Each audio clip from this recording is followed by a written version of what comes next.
Well, yeah, people who have never actually heard the flat Earth arguments can't believe that flat Earthers exist, and I'm assuming a boomer dad will be exactly that. All right, live stream's up and running. Welcome to the Medicinal Media. We've got a special event today. Rocket Man is inviting Rocket Dad to come onto the server, and we're gonna spank the shit out of him. So thanks a lot for setting that up, Rocket Man. Happy. Humiliating my parents is my favorite pastime. I just hope that he can actually work his way around Discord and get into.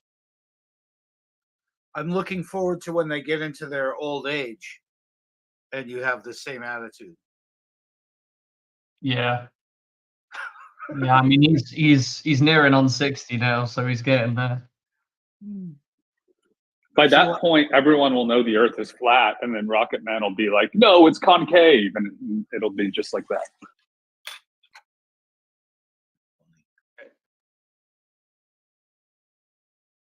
Funny. We got Beer Man here too. So we're gonna try and work on the title for tomorrow. Is there anything else you'd like me to add to a description, Beer Man? And is it okay to put that paper up on the science page of the website? Yeah, 100%.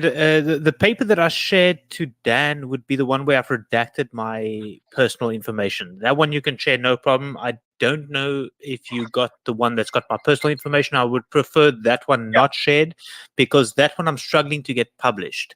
And I would only want my personal information out once it's actually published. Absolutely. Cool beans. Yeah, I'll put that up tonight so it can be up on there for everyone to look at. I'll send that over now.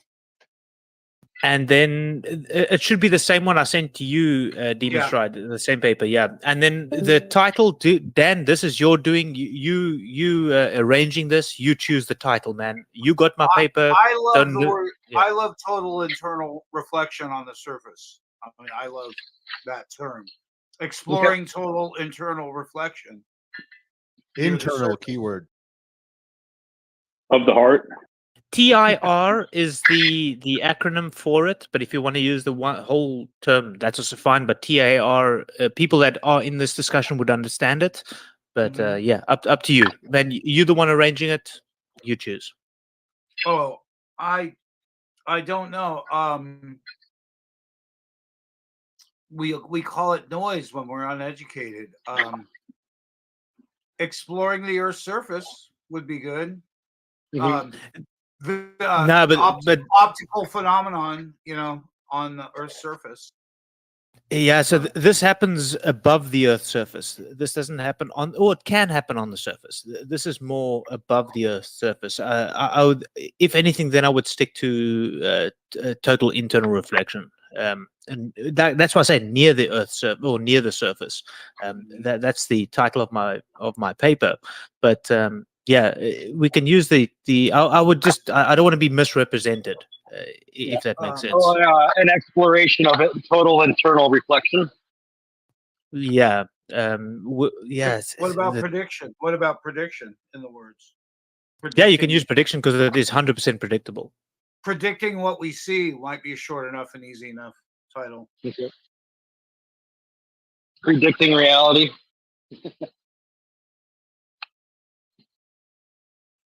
New. Yeah, I don't know. Did you manage to get Ruif involved as well? Because if I'm not mistaken, he understands this as well. Yeah, I didn't try yet. Okay. Well, once we have the link, we can send it to him. Yeah, I'll make that here on lunch when I get a chance. What time, Dan? You got the times and everything? I just sent it to you. It's 10 West Coast and 6 p.m. his time. So Europe time 6. Okay. Whatever you call that time. Central. I just want to make it clear. I don't want to do a whole presentation on it. That's what the paper's for. I would rather have I want to have a discussion about this. Does that make sense? Yeah. Cool. All right. Let me drop Ruhif a note.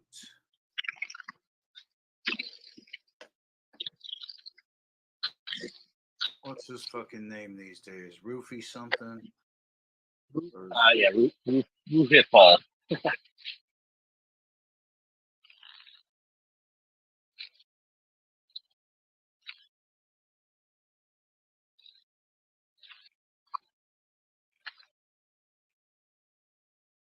Him and I sort of stopped chatting. I don't see him much anymore. He's been on and off. He's been real busy, I guess, doing other shit. But I have seen him lately pop in a couple places.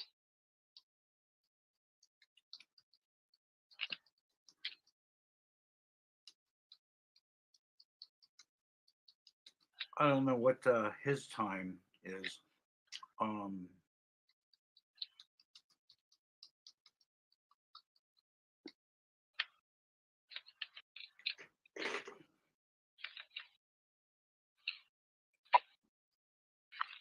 He's somewhere in Australia, so just get an average around that time, and then maybe ask him to be a bit more precise. But work around that time. He's in Australia, if I'm not mistaken, right? Mm-hmm. I guess I never questioned where Ruhif was from. He always seemed legit to me, so I never assumed he was in Australia.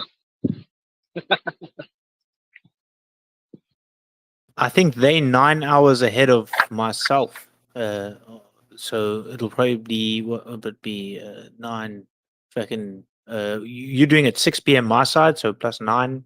Fuck, my math sucks. 3 o'clock in the afternoon his side. 3 o'clock in the morning his side. He might be up for it. I thought we decided it was 5 a.m. for him. Not too early.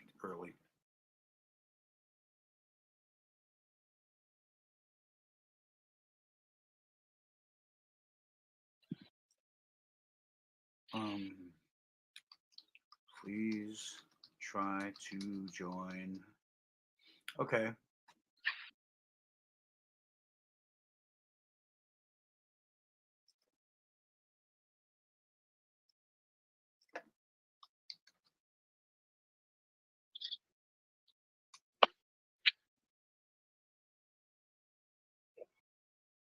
Geez, I wrote this paper like a year ago.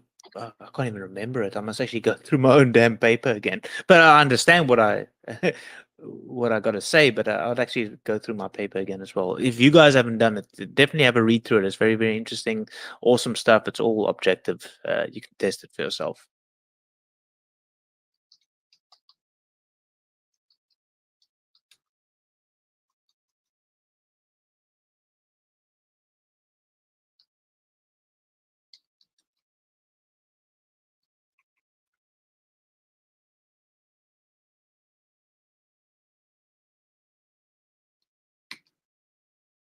Okay, he's got a note.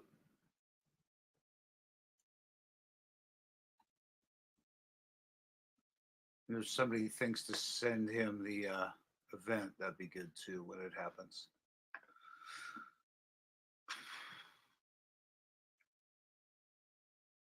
I just want to say thank you, Dan, for taking this a bit more seriously than the rest of the guys, because yeah, I do believe this is one step closer to understanding of why we are seeing what we are seeing, and getting to the bottom of this discussion that's been going on literally in circles. And yeah, I do believe this will explain a lot.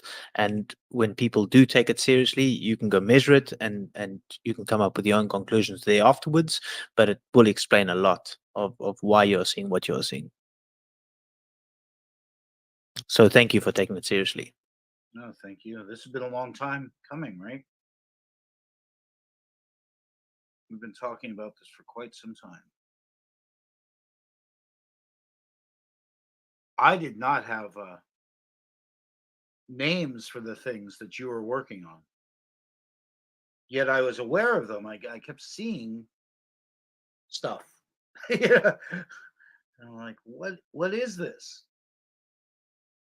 Yeah, and this just goes to show that a flat earther and a possibly I'll probably be labeled as a globe earther, can work together. Travis and I work together. He taught me a lot about what I know here, what I'm sharing here.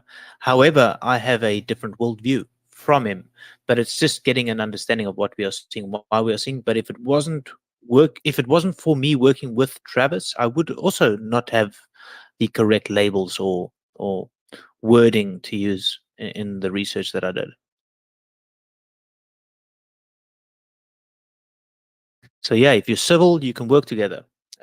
And yeah, instead of name calling, just get down to the damn facts.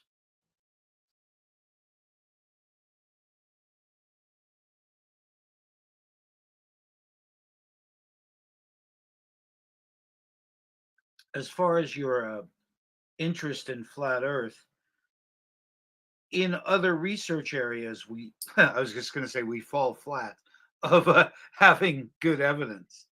In some other research areas, we don't have much strength. So scientifically, I'm not sure flat Earth has a lot going for it. In argumentation, we do. We have lots of doubts, but we don't have lots of answers. So Agreed. standing there with doubt is cute and all that, but it doesn't fly in a laboratory. It doesn't happen. Just saying, well, I doubt that isn't very effective. I'm having a hard time right now with all this space stuff because they're telling me I'm just ignorant and it's all out there. And I'm going, are you sure we can see satellites and stuff? Are you sure? Because I've been told you can't, and then so it's just very, very difficult to measure the difference between opinion and fact.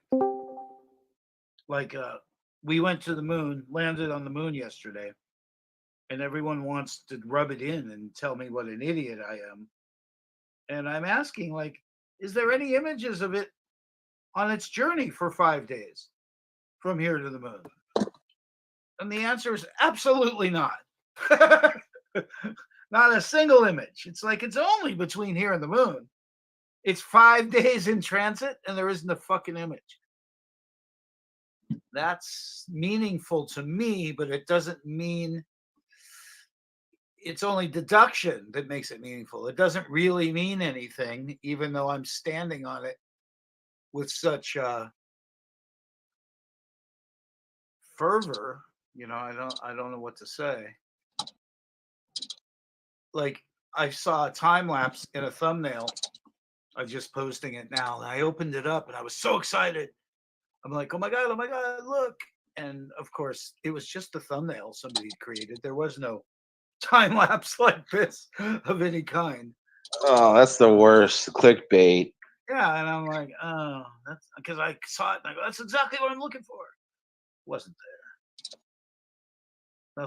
Nothing showed it in the sky at all, really. And it's like, that's a lot of sky between us and the moon for 5 days for nobody to have, and when they show me something, they'll show me a white dot and they'll tell me that they can't create resolution at those distances. And I just don't believe it. I believe that they've got some fine resolution today. She's unbelievable. We'll be optimizing.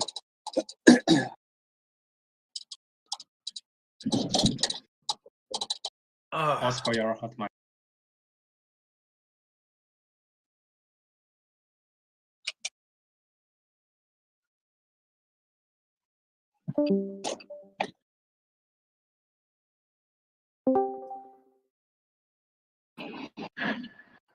So, are you working right now, or are you driving? Neither. Yeah. How's that sound? I'm sitting in morning mode, yet to have had coffee or showered. Shower? You talking about getting fancy today? Man, I used to think there was this image, like a video of them spotting, like deploying a satellite. and I don't know where I saved it, but I go, oh man, there is one. There's a satellite in space. And then We I we looked, saw one the other day. It was those CubeSat deployers though. They brought it up to the ISS and they were like pooping out the end. but the one that I thought was like an actual sighting, of the ISS going by one, it turns out it was a tool bag. Oh yeah, that's right. Oh, I was so disappointed. Don't you feel like a tool, Dan? Yeah. Dan, let me give you some inspiration. I'm about 9 hours ahead of you, so I've got 9 hours in the future above your time, and it's going to be a good day. Just enjoy it. Hello. Is everyone? How are we doing? We're doing good, Mr. Rocket. Very good. Mr. Rocket Man, who do we got going on here? Big Duke Who's this 6 guy? is my dad. He is Rocket Dad. Everyone say hi. Dad, you can unmute yourself and say hi. Welcome, Mr. Big Duke Thank you 6. for your permission, Finley. Yeah. Oh, I mean, Rocket Man. Yeah. Hello. Say hi to everyone. Hi to everyone. Rocket Hi, Rocket Dad. I want to thank you first and foremost for not pulling out. Without that, we wouldn't have Rocket Man here today, man. No, it's my pleasure. What are we discussing? So right now we're discussing was it satellites being seen from the ISS at the moment? But if you have a narrative you'd like to take it and go at it. Who, me? What Yeah, about yeah. satellites? What about them? Go on, Dan. What particular Well, aspect of satellite technology are we talking about? in this case, a lot of flat earthers demand visual or other kinds of evidence. We don't believe very well. We're not good at believing. And Oh, are you a flat earther? Yeah. I am a flat earther. I have been for some Okay. time. Okay. And Can I ask you a question then? yes. How thick is the flat Earth? Is it like a atom thick? Does it have any depth, Well, or is it a disc like a casino chip? in most cases, we have to compare our imagery to that of the globe. And in your case, you're asking how deep, what is down there if you're sitting on a flat Earth. And That's we right. Can you look over the edge and put your hand down underneath and touch the bottom? No, are you aware of our flat Earth model? Our flat Earth idea is not in space. It's really across a vast ice plane. So your infinity of space, we've replaced with the idea of a vast ice plane where the sun and moon is a localized melted spot in the ice. I had to identify my idea of aliens and other worlds as being left and right instead of off in the distance. I want you to know that extraterrestrial, by definition, just means extra land, more land. So we have an idea, some people, that there might be other worlds simply 2,000 and 3,000 miles away across the ice that nobody's ever visited, which would be to more directly answer your question, we've only ever dug, I think, 7 miles deep. So that's how flat earthers think it's at least 7 miles. Oh, okay. 7.7 miles exactly. But A we don't know German any mile. more. But And not you know what the happens? globe. The globe doesn't Dan, know any deeper either. The They get cutaway, down the that cutaway deep. that you grew up with, the magma and the crust and the idea of looking into the center of the earth, we're not convinced. So this sheet of ice, does it encircle the flat Earth? Then is it all It would the be way holding. around the circumference? Yeah. We're in a melted spot in a vast world that's an ice world. So we're in a melted spot. So the oceans, Okay. the oceans are contained by the edge of this melted area by the sun, and that area around the edge we would call the south, with the center being north, like a magnet. Okay. So it's Okay. a flat north and south. It's not vertical, so to speak. So Right, we well- think. Sorry, go ahead. No, go. Pause it. I'm at the way. So the confusion is that we don't put the disc in space, and the disc isn't necessarily a shape. Flat isn't necessarily a shape. We found that there's some credibility issues with the space program, and that we really don't feel we can blindly listen to government in these cases. Yeah. So, what evidence does this guy have that the faith he has in space is actually real? Like, what solid evidence do you have that it's not flat? That's a good question. What he's asking is, how do you know it's a globe? We're brought up being taught it's a globe, and then we trust some space images. Have you done anything? I mean, who questions the And world? can- Nobody. Nobody can I- really questions their world. Can I pose an argument which actually supports the flat Earth theory, even though I totally disagree with it? But that theory is that we're actually living in a simulation, and our reality is just a vastly complex virtual reality type simulation.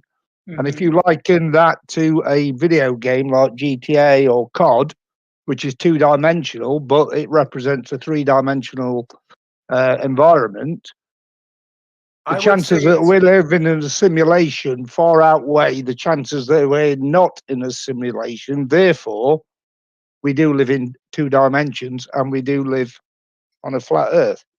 Welcome to Concave. Rocket Man, I love your dad already, man. Fuck it, I'm in your dad's camp with this one. Just a quick one. I've got to go, guys, because I've got stuff to do. Dad, feel free to chat with them. Guys, take care of him. Dad, don't lose your temper.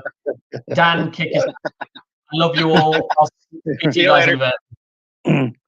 No, I mean, that's not my personal theory. I first heard that by Mr. Musk, where he said that the probability that we are actually living in a simulation far outweighs the probability that we're not, 2 billions to 1. And now I regard Mr. Musk very highly, and so that intrigued me a little bit if you think about What it else like did that. Mr. Musk say? He said the chances of us being in the original simulation is 0.0, right? So we're Yeah, in a it's simulation actually- of a simulation of a simulation. It's actually this guy, Nick Bostrom's theory. It's called the simulation hypothesis. If you're interested in learning about it, you can Google Nick Bostrom or simulation hypothesis. And it says the chance that we're living in base reality is 1 in billions. And I find it compelling as well, dude. Yeah. It's Interesting. also easier than proving the flat Earth. It seems it's more mystical and seemingly more ridiculous, but the flat Earth does fall short in geographic measurements, and the southern stars don't seem to match what the northern hemisphere looks like when we say, oh, everything goes around Polaris the star. Well, they don't see that in the southern regions.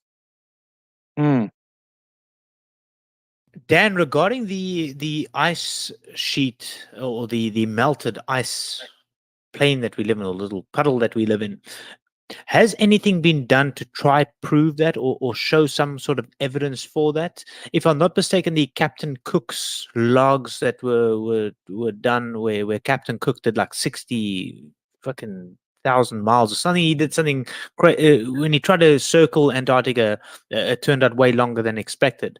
That's as far as I say. Wow, that's quite interesting evidence. Is there anything else besides that?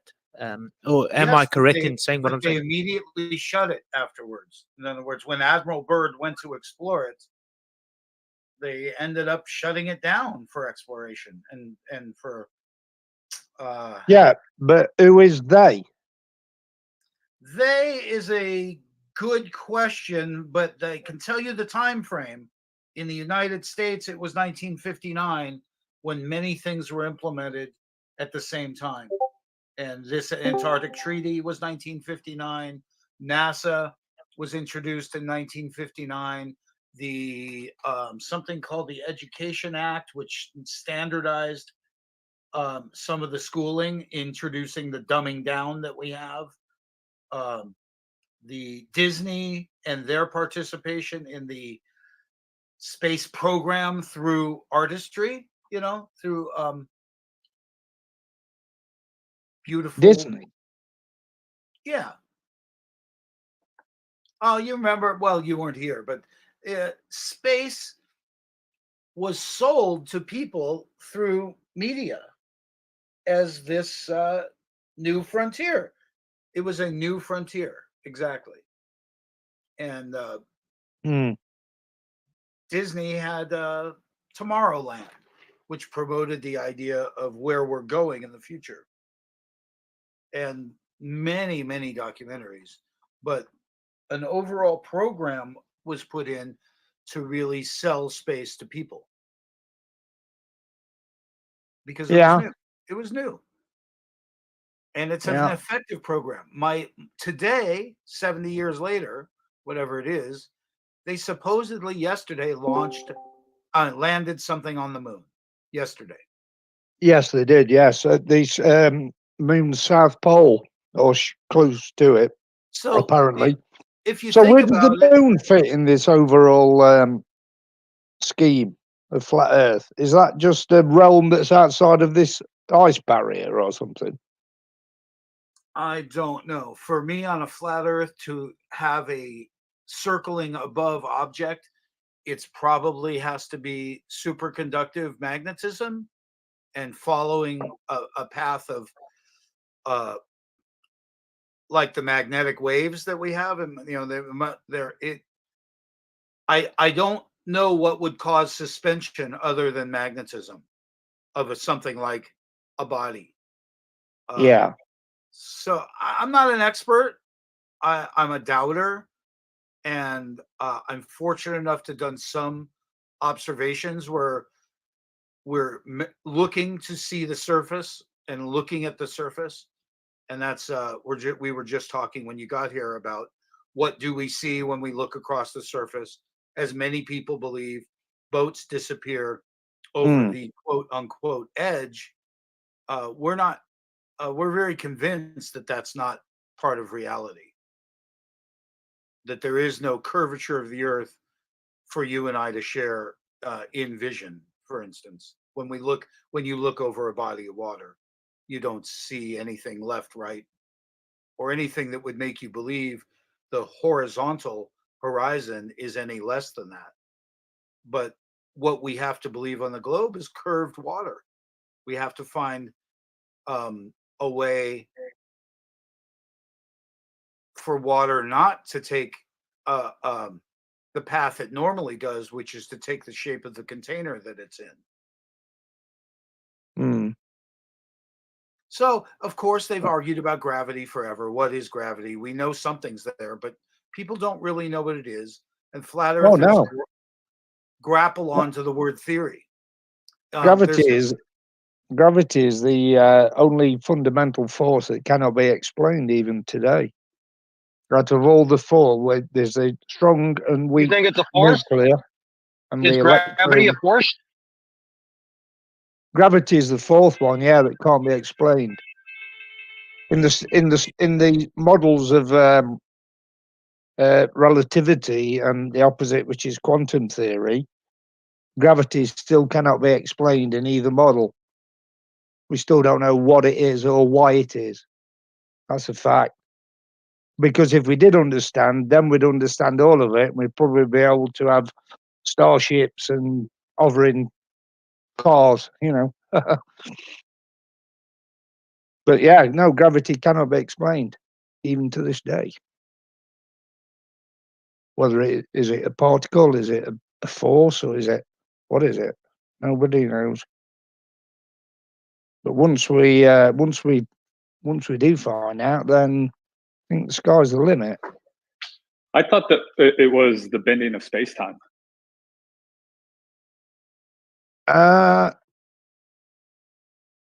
Yeah.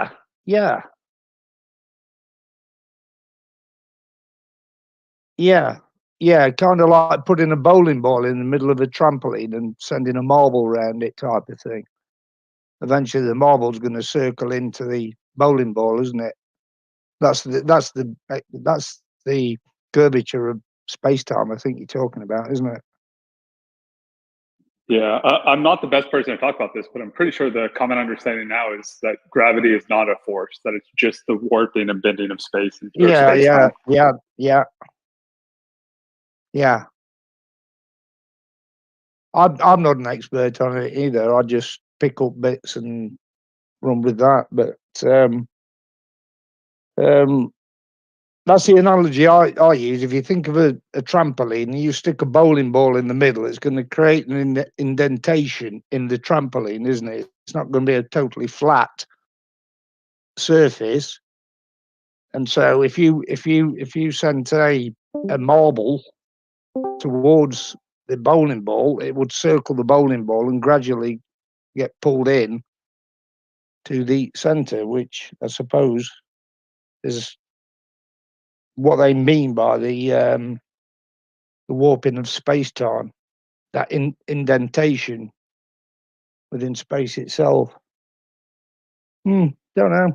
Yeah, dude, it's a fascinating topic. I love that description with Einstein. And the more I dug into it, I actually spoke to one of Dan's friends about this, because listening to what Einstein was saying about the bending of space time and gravitational lensing, that Yeah. all tied down into my understanding of us being okay. I'm going to be very philosophical here, in the sense of us all being light beings. I don't believe there's anything physical. I think everything's vibrating, but to a quantum level, it'll just keep vibrating, which will manifest itself as physical. And without that same vibration, you can't pass through it, which we interpret as physical. So, yeah, long story short, I'm trying to say is that if you take a bubble and you shine a light onto that bubble, that light's going to refract to the center of that bubble. I believe we are all on a large bubble being refracted to the center. What that center is, I do not know, but this ties in with Einstein's gravitational lensing, his general relativity, all these things that Einstein was talking about. It just doesn't explain it the way I see it, but I understand it in my own way, at least. So yeah, I agree with what Einstein was sharing. It's fascinating. It's absolutely phenomenal what he shared.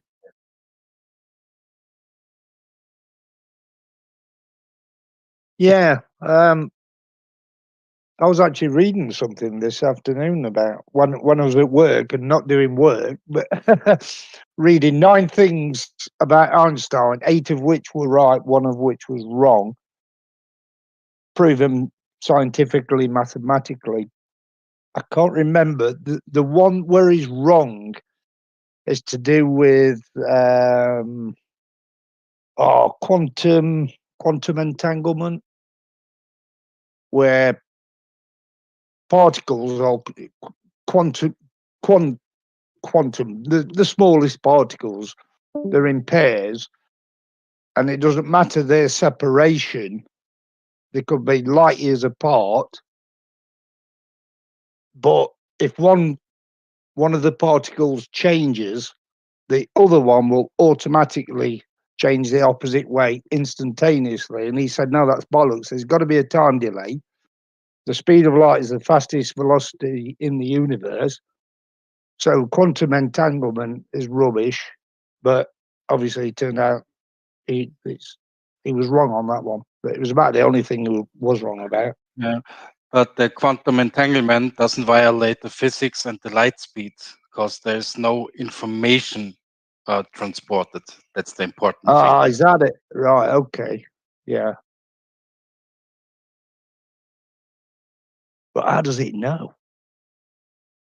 This is when you start thinking multi-dimensional physics, isn't it? Multiple dimensions. It's insane, man. It's absolutely insane. I know. I like the string theory thing. That resonates a lot with me as well. That's just digging. Granted, it's just a theory, A lot of the guys would agree the quarks and atoms. Some of the guys say that's a theory as well. I don't believe that it's a theory. I think you can get things to the atom size, and I do believe that you can get to a quark. And I think string theory is just the next thing beyond a quark. I could be misunderstanding the understanding of it, but for me at least, I'd say, wow, yes, this resonates with me. This is my understanding of it. This is the way I experience reality. I'm not a scientist, but I do as much of my own research and understanding of the reality that I live in. I've got maybe 30 years left to live. I'm trying to make the best of my understanding that I can. I don't want to be told what I'm told. However, I take the information and I try and make the best of it as what I can make of that information. And it's really awesome. I think it's pretty cool that they share that sort of thing. But to be indoctrinated with it is a I disagree with that, but I think we should be able to voice our opinions, and that's why I appreciate these discords. But yeah, string theory is a very interesting one. If you haven't looked into it, really cool. I did years ago, but to be quite honest, it was a bit in depth for me. I when I was 20 years younger, I bought all sorts of books on bloody hyperspace and string theory and all sorts of theoretical sort of situations, if you like, in terms of physics and the universe and what everything is made up of and why. And string theory, I can remember coming across that. And there's another one as well. Have you heard of something called M theory? I have not. No. I think it's. Let me just Google that M theory. I think it's like a sort of a derivative of string theory. M theory is one I came across. I'm pretty sure. Let me just check. M theory. Here we go. M theory versus string theory. Here we go. Yeah, let me have a quick search here. Yeah. I think it's to do with like membranes and stuff. I don't know. Maybe M is for membrane. I'll definitely be looking into this because this is also very, very interesting. Yeah, just Google M theory versus string theory. Yeah, I first want to actually learn about the M theory, then I'll search the verses. I want to try to see my own opinions and then see what they say about it. But yeah, thanks for that. I never heard of M theory. Yeah, no problem. Yeah, it is fascinating, and sometimes you can think really deeply on it, and you come to the point: why am I here? What is my existence? Therefore, there doesn't seem to be any explanation. So I've got to be living in a simulation, and some mad alien somewhere. I'm a non-playing character. You know what I mean? Yeah. in a cosmic bloody GTA 5 or something. It's pretty awesome though. If you get to that realization, I don't want to say realization, but if you get to that thought process, it's like, wow, yes, there's endless possibilities of what it can be versus what we are taught. Yeah, it's really cool. Yeah, if you think long enough and hard enough about it and try and boil it down and break it down to its smallest common denominator, you end up like with a value of 0. Therefore, I don't exist.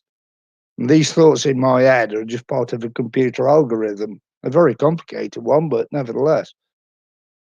And then you go, oh no, I'm gonna, I want to get to sleep now. I think your son, it was your son. Rocketman is your son, if I'm not mistaken. Yeah, he is. Yeah. Apparently, you in your 60s. If that's true, dude, I think you're really in an awesome place to be introduced to this versus what we've been taught our whole lives. You've been introduced to something to open up your mind to this discussion, which is really, really cool. Wildness. Well, yeah. I mean, I like exploring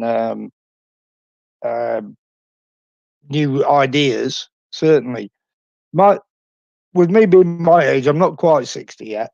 Not far off, but not there yet.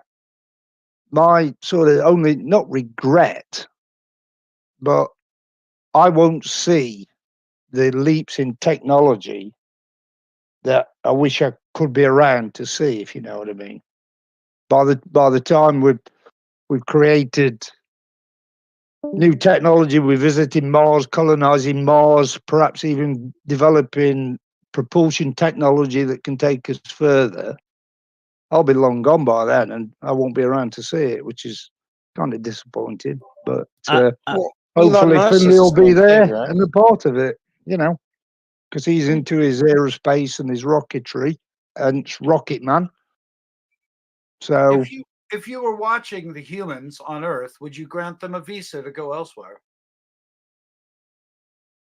if I was if I was an alien studying this If species, we were being observed, would you yeah, approve of us spreading our little Earth ways about? I don't know. That's a good question.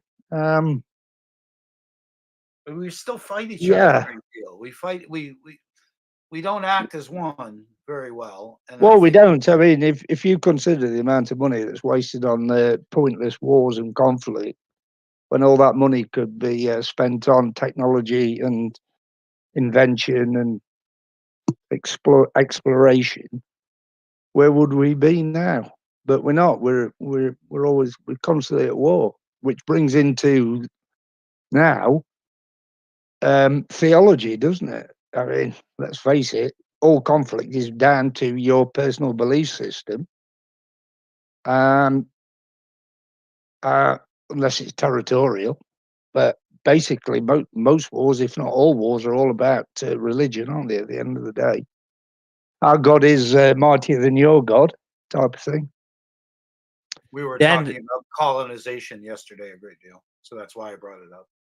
Dan, that is an interesting question. So think of it as well. We'll take it a step back and let's look at the life forms below us, if you want to put it in a hierarchy term. And you look at or let's take a complex. You live in an apartment block, and there's two cats fighting.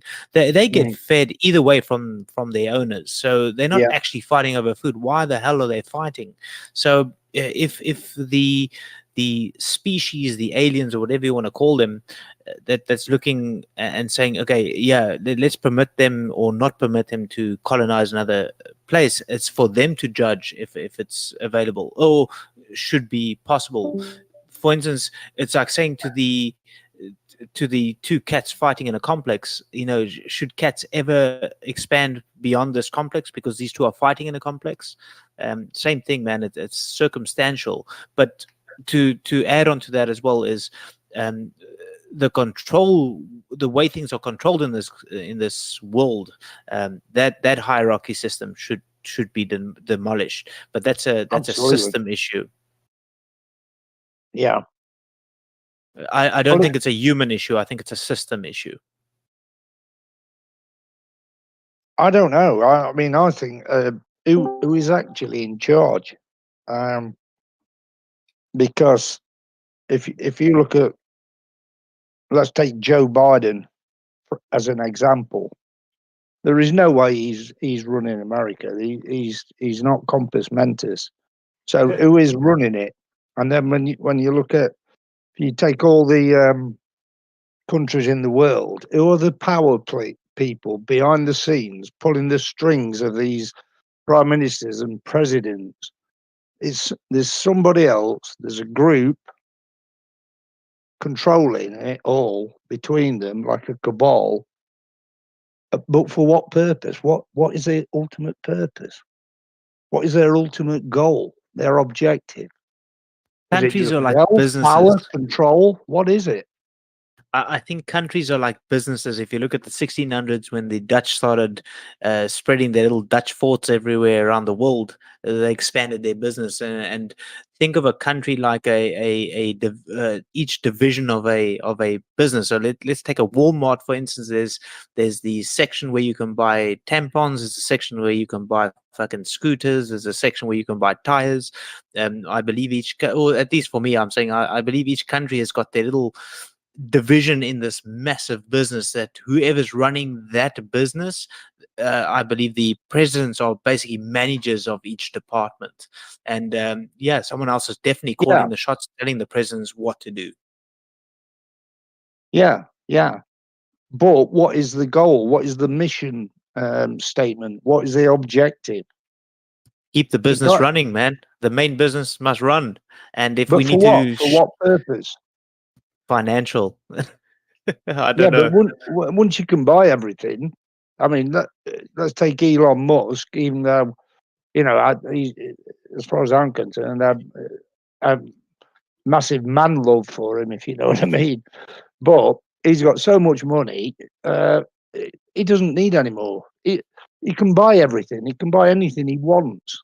In fact, instead of buying a space shuttle, he just builds his own rocket. You know what I mean? What He's else? enjoying his freedom, man. He's living life because he's able to. A lot of us are trapped in that, and yeah, it sucks. But anyone is able to do it. But none of us are all as strong as other people. And yes, circumstances obviously lead to scenarios. But yeah, he's you actually hit the nail on the head. He's got more than enough money to do what the fuck he wants to.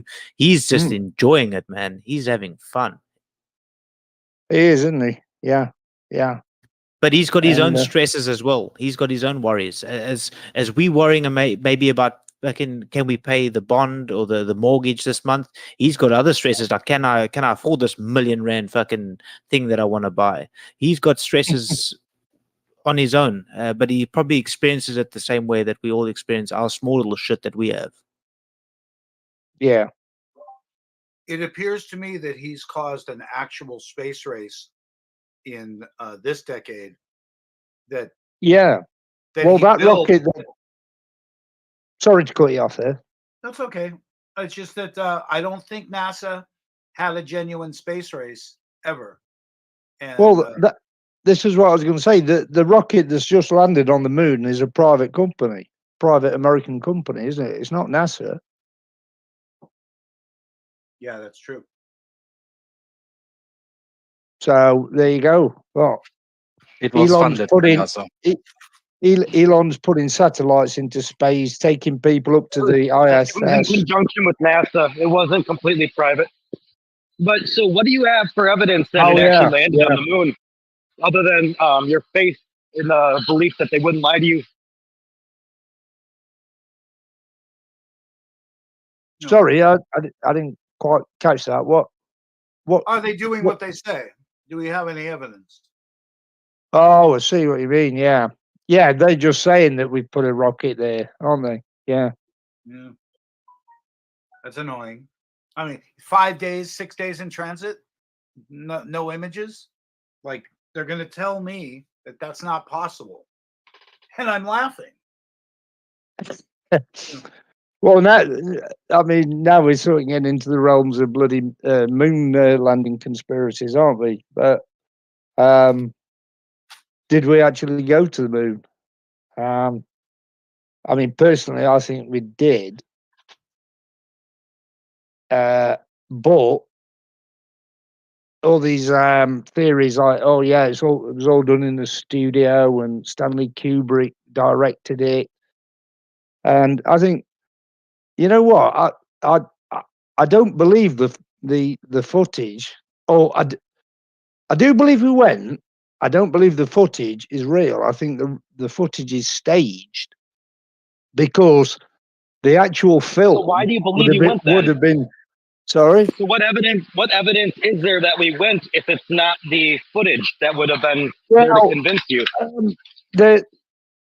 One of the lunar missions put a like a laser reflector or something on the surface, and there's an observatory. Sorry? They put a retroreflector up there. When was the last time you shined a laser at it to make sure it was there? Well, I know. This is it. I mean, they're just saying it's there, and every day we check the distance from the moon is away from the Earth. No, every day somebody tells you to believe them that that's what they've done.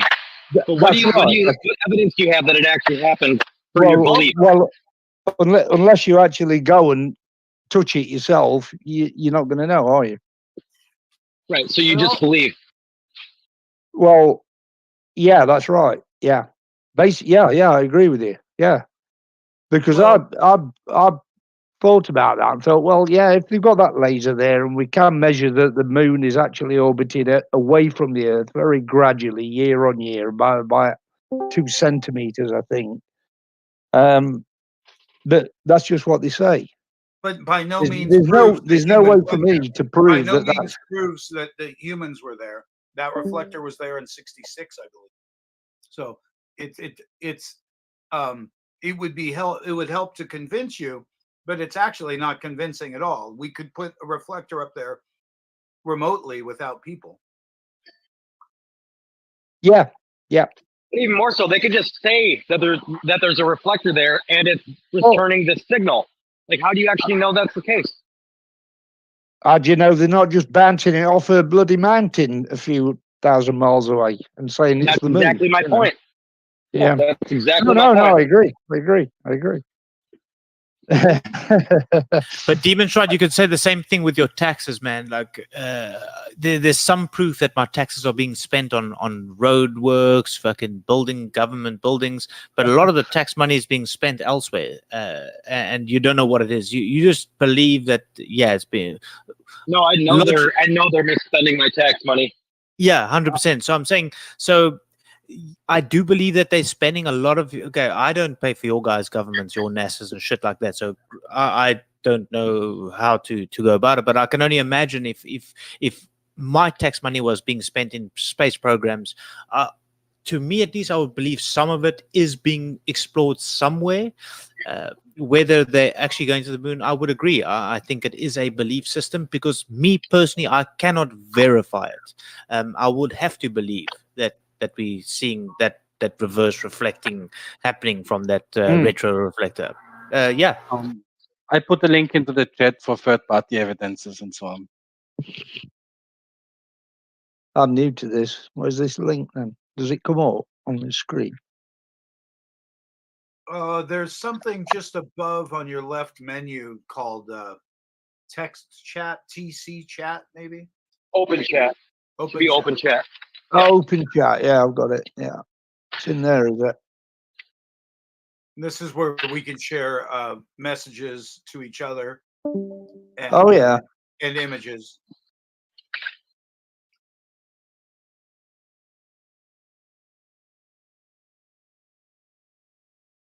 So, Aha. Third-party evidence for Apollo moon landings. Is that the one? Yep. Yeah. Oh, it's not from the government itself. It's third party. This The evidence. biggest third party I always bring as evidence for the moon landings is that Russia has said yes, America did land on the moon, and there was a little bit of Cold War between those countries, we know. So Russia had the best opportunity to say, okay, America is lying because we see they didn't, but they had said yes, they did it. So why is the question? Well, why would they admit that? Hold on a second.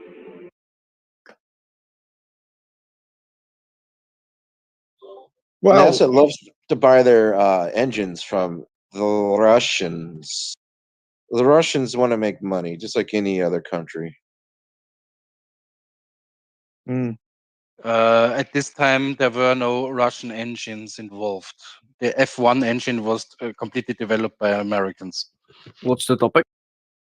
yeah, but the Russians made it to the moon first, so I don't know why you're bothering to separate the craft when you know that the Russians were already orbiting the moon when we got there. They were way ahead. Yeah, but they did not land on the moon with people at first. Neither did we. Okay, so why would the Russians why would they say, "Hey, America didn't land on the moon; they're just faking it"? Because then their people will be like, "Well, America fake it. Why? That means you were lying about it too. Why would they they wouldn't admit to that? That's a reason why that argument Yes. isn't sound." it's the two men holding guns underneath the table, at the booth to each other. Mm. Either that, or they do the power people get in a big room and say, right, this is how it's going to play out. What we're going to say is America put men on the moon first. Russia, you can have the biggest nuclear bomb ever invented. Japan, you can have semiconductor technology, and we'll split it all up like that. All agreed? Yes. Right. Let's go to the pub. I don't know. Roughly like that at the industrialists level. At the larger level, it's almost exactly like that. As a matter of fact, imagine what a bitch it would take to find leaders, because they come and go with their little political parties and what people think, but you have to put people in charge because there's expected to be a king or a parliament or a president. But if you were smart, you'd never make that your job. You'd stay behind the scenes. Oh yeah, absolutely. Yeah, that's it. That's what I mean. So what a chore it is to find people to be your leaders when you're the leader. Yeah. The point is, if someone says America didn't land on the moon, where's the evidence of it? Yeah, where's the evidence that we landed on the moon? Let's see it. There's plenty of it. Yesterday they landed on the moon, and the idea that there is no indication in 5 days of an object between us and the moon is scary, because this is a simple chore. Oh, it's leaving Earth and headed to the moon. Many days in transit, and we can't see that. So they can see things millions of miles away, but they can't see something that we can make resolution out with our eyes at 200,000 miles away. In the meantime, this is 25, 50, 75. It's not all the way at 200,000 miles away. It's in the sky every day for 5 and 6 days, and nobody. What's the problem with it? Well, but it's something that should be verifiable. Verifiable. Yeah. Why should it verifiable to you?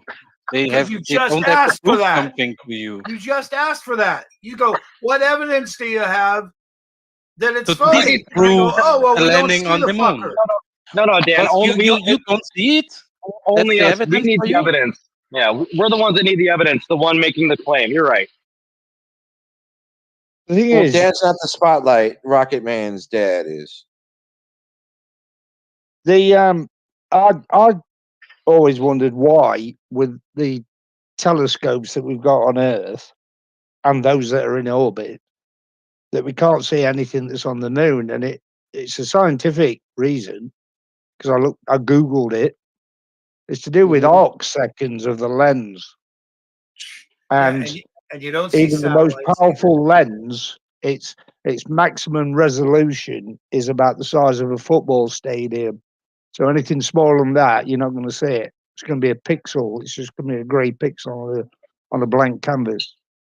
A stadium is not that hard to achieve with like optics, but atmosphere is a big part, because atmosphere doesn't allow you to resolve some more objects than. Yeah, but like they could always point they could point the Hubble at it, couldn't they? Would be hard, and yeah, Hubble wouldn't see it. It's no, very too small. Because of arc seconds. The angle would be too great. No, it's not about the angle. The arc seconds are in relation to resolvability. So yeah, but it's like the beam, isn't it? It's the aperture, if you like. I say you get aperture, deep field images because it's a very narrow angle that it's pointing at, and that image that came back from Hubble. You remember that deep image that blew everybody's mind, that there's that many galaxies there. And you say, well, how can you see galaxies that are like 13 billion light years away? Yeah, because it's like it's about as thick as a needle, the beam, to pick that up. Now, that beam, if you point it at the moon, is going to be the size of a football stadium.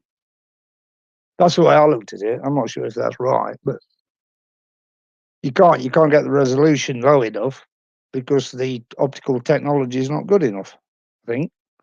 Otherwise, Yeah, it the would just aperture is not big enough. It's all about the aperture, and it would require like 600 feet of aperture from Yeah. Earth to resolve it.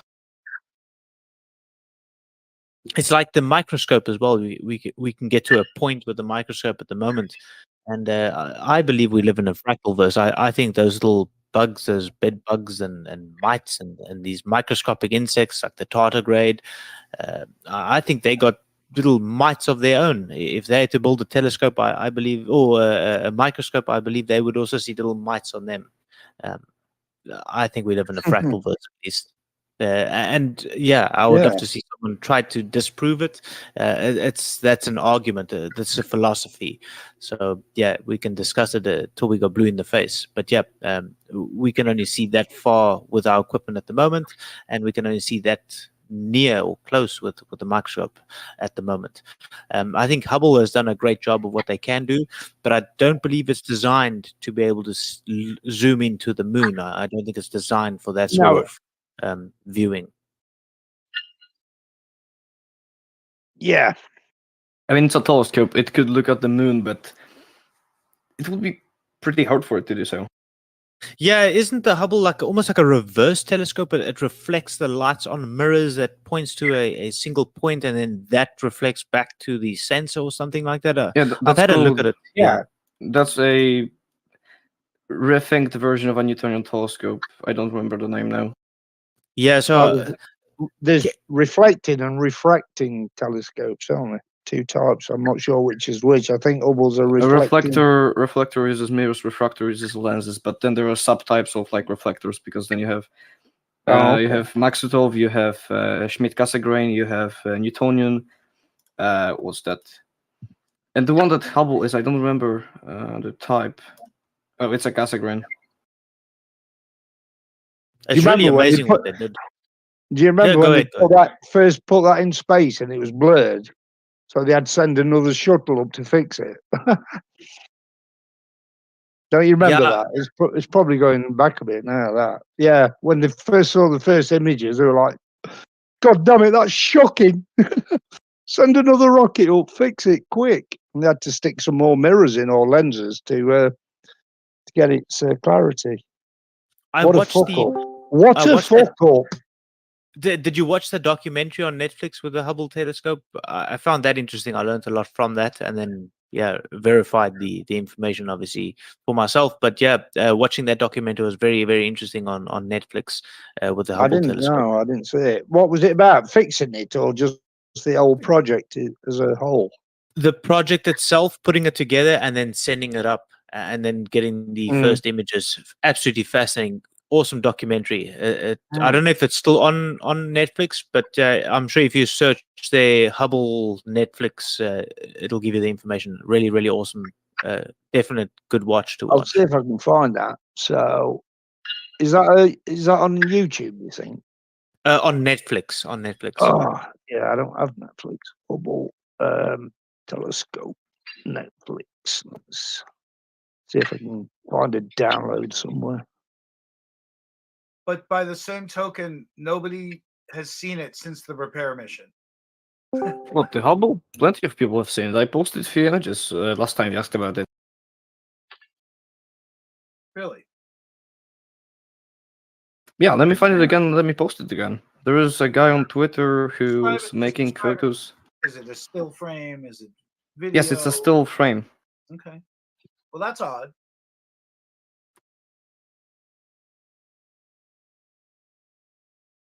I would expect to see quite a bit of it and not one still frame. But that's par for the course. They tell me I just don't look. Yeah, you can see a dot sometimes because it doesn't always is an angle that reflects light. You can see it pass in front of the sun if you have good enough equipment. You can see it pass in front of the moon, but that's a bit harder. With a bunch of cameras looking out the window, it's roughly the same altitude. Big Duke, Rocketman's dad. It's called Cosmic Time Machine. That's what it's called. Cosmic Time Machine, right? Okay. Unknown, and then Cosmic Time Machine. That was the documentary. It's about the Hubble telescope. Absolutely fantastic. Oh no, it's the James Webb telescope. I apologize. James Webb. Yeah, the new one. Yeah. Yeah, that one's even more powerful, isn't it? But it's horses for courses. It's a slightly different beast, isn't it? It's got all sorts of other sensors. But no, not sensors. Yeah, it uses a different wavelength. Hubble is Yeah, for ultraviolet, and the other is for infrared.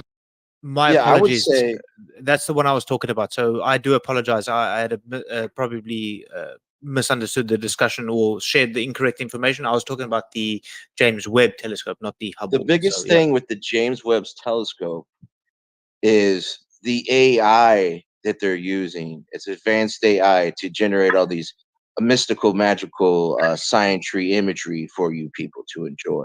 You know that majority of the images can be replicated by like amateurs on the ground. Well, in way less resolution, but still. And Dan, I posted the image in the chat. There's a handle for his Twitter.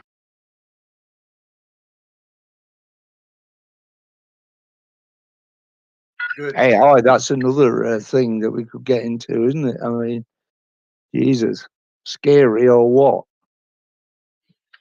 So the From inset, what I understand, have you played with that Gemini app on Google? The AI chatbot thing. No. Yeah. You not heard of it? Google You mean Gemini. Chat GDP or GTP? So Gemini, I've heard of Gemini. I haven't used it. I enjoyed ChatGPT, but yeah, I've heard of Gemini. That's the Google basically version of It's the Google's AI chat thing, and I don't know about AI. I try and I ask them mad questions. I do, like, is God man or a woman? You know, things like. Yeah, but it doesn't have knowledge. It's just a language thing.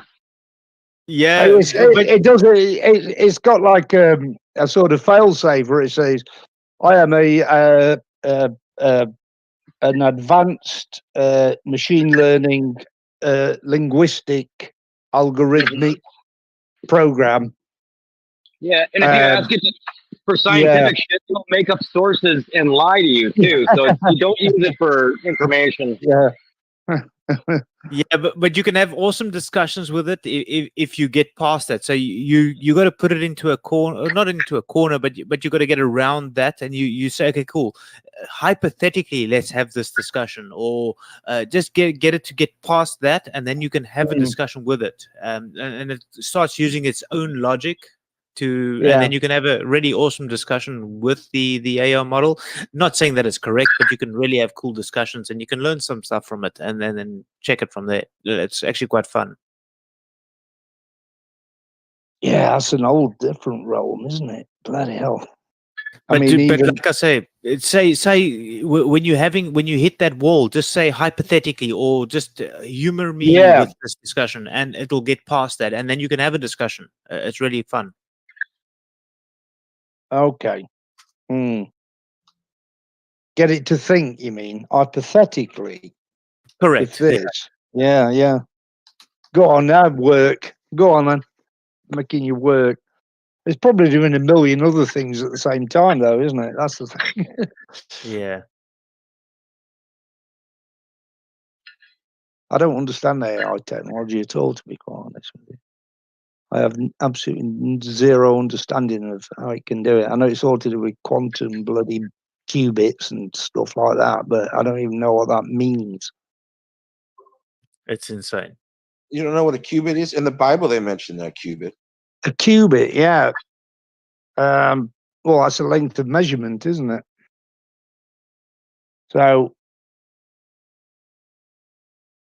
a qubit in AI is a bit different, though, isn't it? I don't know. Is it? I'm not sure. Never heard of it. I've heard of it in biblical terms or Greek terms or whatever. But your standard PC just works on binary, 0 or 1. A qubit can be anything. It can be 0, 1, or both. It's like a trans binary. you know, AI. It's the unholy trinity of. Yeah, even Elon's shit scared of AI, isn't he? Even though he's sticking a shit ton of money in it. I don't think he's scared of it. I think he's just sharing the reality, real thoughts Yeah, of yeah, what it can yeah. do.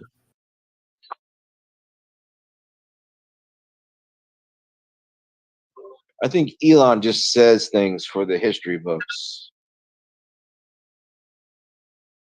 I think Elon. I mean, as much as I respect him, I don't know why he called Twitter X. You know what I mean? I think he makes some mad decisions. Why do you call it SpaceX? He likes the letter. Oh, he loves it. Yeah, that's it, isn't it? X. Yeah, SpaceX. X. Sex. And the Yeah. Tesla Model X, everything's X, but apparently there's some numerology involved with that, or Oh, something. is there? Yeah. Like his kids also got fucking the letter X in his name, X whatever. Oh, Yeah, right. so something to do with numerology and things like that. He actually Well, he has the discussion about that in some interview. yeah, Elon named his son after one of his favorite experimental high altitude jets. So it's just like he's just living in a fantasy world of we're all living in his fantasy world essentially. Yes, pretty much. For people that achieve that kind of status and they can make those kinds of like world changes, they absolutely think that way. But how's that demonstrate that some people's reality is his reality is other people's reality? So that person has created a reality for someone else, and people, for instance, in these discords or whoever you chat to, don't always have that same reality. But that person, that is real. That is what it is. Um, these sort of discussions are really, really interesting that way, and that's another thing on this sort of topic when it comes to the flat Earth and globe Earth, or no Earth to an extent as well. It's that person's reality. How are you going to convince them otherwise? It's fascinating unless you show them objective truths, and yeah, that's interesting. It's really, really cool. Yeah. I don't think you can convince anybody. You can stop somebody from using their own logic, but I mean, through brainwashing and shit. But eventually, even if you were to like show somebody very convincingly, they're gonna, on their own, either believe it or not. Sometimes, because look at the flat Earth thing. I was very close to, or I would say I was convinced that yes, it is flat. To a point where I went and did my own stuff, and I delved into one specific topic to try and make sense of it because I thought that's going to be the best, at least for me to show me if it is flat or not. And when I dug into it and got an understanding of why I'm seeing what I'm seeing, for me, seeing is believing. I realized yes, there is a physical curve. So for me, that changed my reality again, or put me back to what I would call reality, that we live on some sort of spherical realm. But I'm not going to doubt that there is maybe something to flat Earth. I could be wrong, but at least for me, it makes sense that what is presented to us is a globe Earth. But I think of it a little bit different to the way it's been shared to me. But yeah, I Back would to agree with you. reality. Oh, there goes gravity. Speaking of AI, hey, Mr. Big Duke, welcome to the server. Do you mind if I have AI make you a profile picture? I'm gonna Do I take your not? name. I'm gonna take your name. Now, do you want a steampunk profile picture or do you want a more Renaissance style? I don't know Or what steampunk I is. knew you wouldn't. I knew you wouldn't. Let me Google it. Just give me a second. Steampunk. I've heard of it. I just don't know what it is. Steampunk style.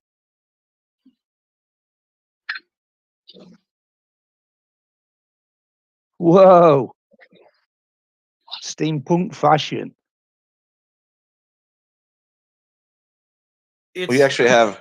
it's like part Renaissance and part industrial. Or it's like taking a industrial- brand new I quite pair of like that. shoes. Yeah, can I have some goggles?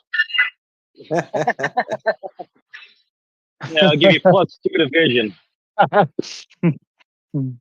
All right, so the 6 in your name, you said you like numerology. Do you want me to add a couple 6s to the 6 to see what the AI does? No, I don't. or- I don't want anything satanic.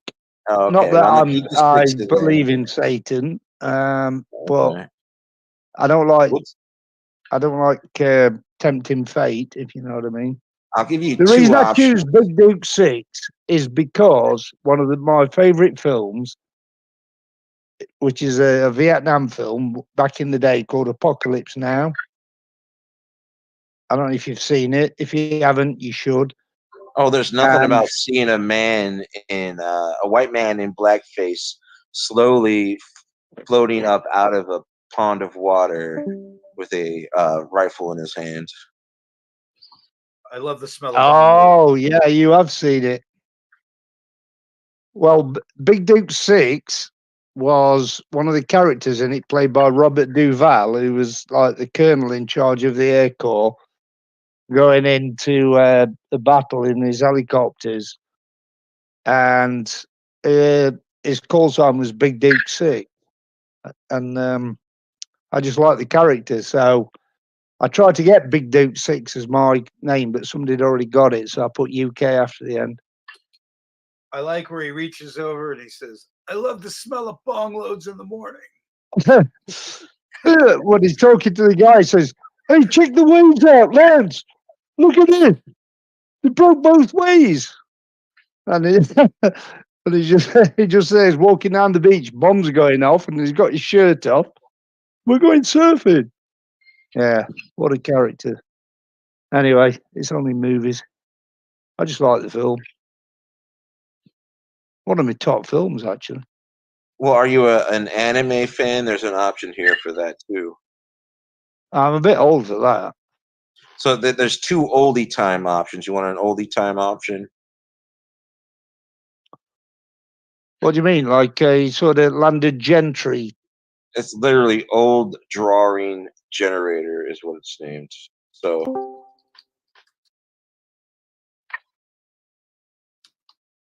So Dan, Big Duke was invited here by his son.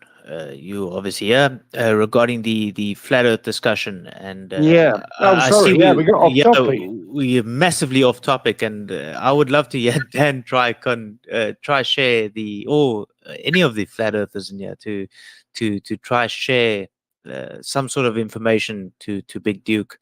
I'm also interested to hear any new information about it. But yeah. Well, if we can get mainly, back to that. mainly Big Duke has admitted that he has a faith-based belief in his religion of space, and he's fine with that. That's cool, but remember when Rocket Man was in here, he explained that Dad is not convinced, and Yeah, I know, I would that's like why- to. That's why I asked him a couple questions, but it did seem like he's less convinced of space than he is just believes it. Yeah, fair enough. I keep an open mind on most things. I am 99.99 reoccurring % sure that we live on a sphere. Gravity is something real, whether it's space time or something else.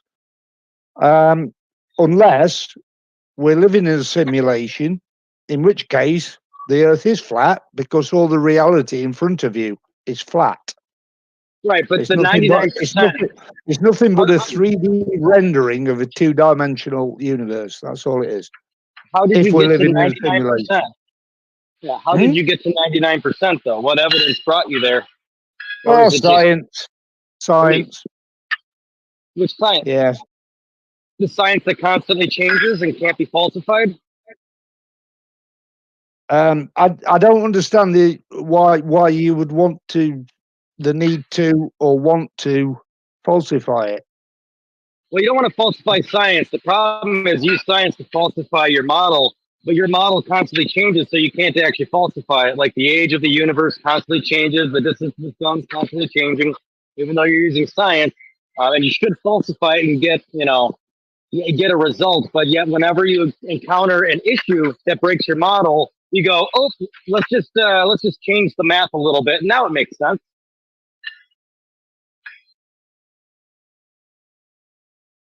Yeah, I just don't get what the objective would be to tell everybody that we live on a ball in space. Okay. So it's a Why?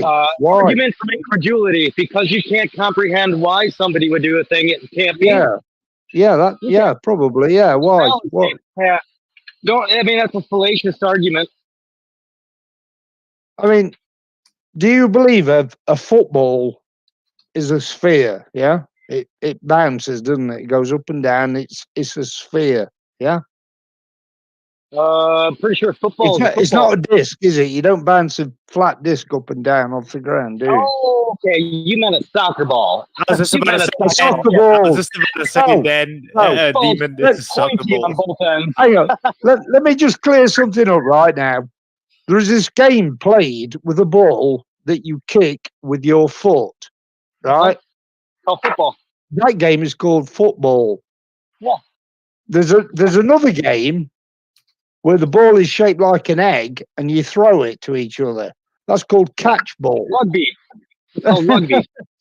It's called football. You can call it soccer if you like, but it's football.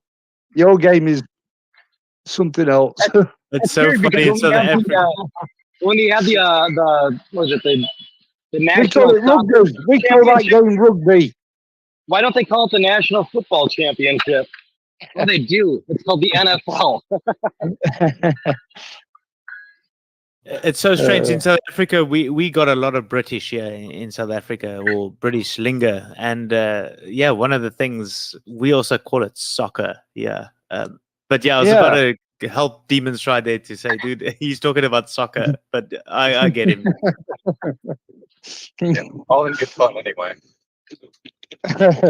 I'm Actually, stuck in the Americans ground. picked up the term soccer from the British, which is the funny part about it. That's also true. Yeah. Well, the game that we play with the odd-shaped ball is called rugby. Yep. Yep. Demons tried to mention that earlier. Rugby football, actually.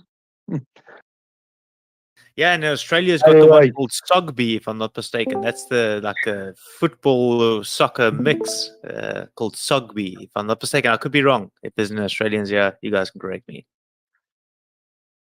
Oh.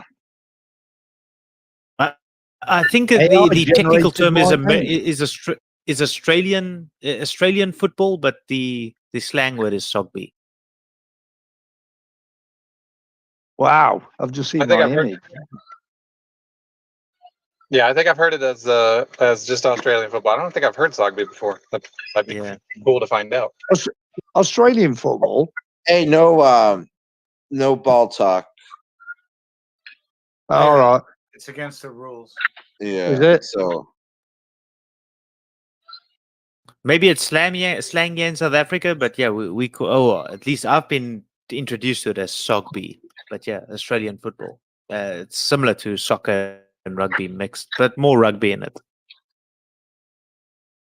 So Big Duke, you can press one of those images, and then I've just had a look, yeah, and save it to your phone. I promise it's not.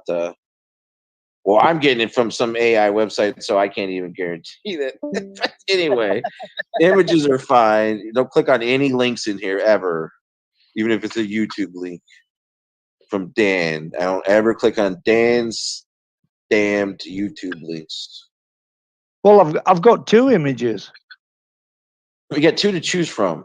I think that. Well, I've got like a sort of Terminator droid from the future. Yeah, could look like a Big Duke 6. Yeah, it looks pretty badass. And then, so click on it and then hard press, and then you can download it. And then if you can navigate to your profile. Okay, where do I go for that? Probably up here, isn't it? If anything,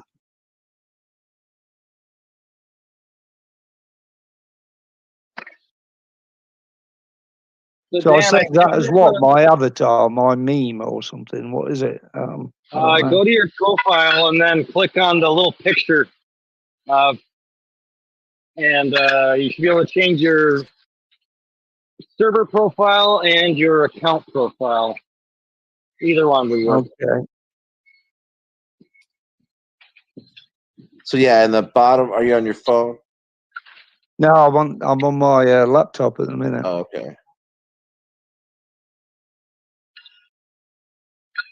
So Dan, I scheduled that Take Me to the Moon thing tomorrow night, but if you can't do it tomorrow night, whenever, let me know. I just made the event so we'd have the card out there.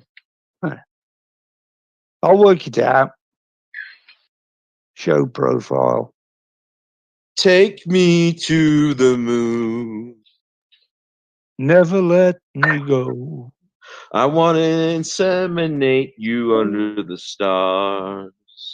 So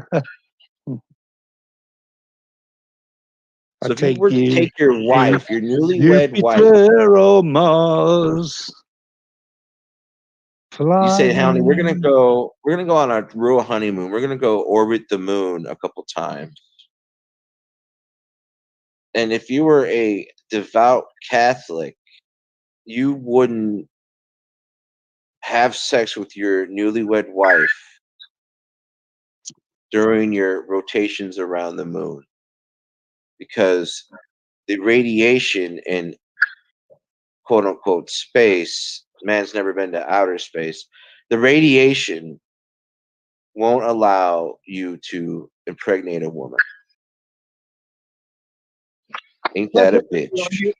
You claim you don't believe the footage of the moon is real, but we went to like the retro reflector, and I'm just curious why you believe any of it if you've already, been shown that they're lying to you.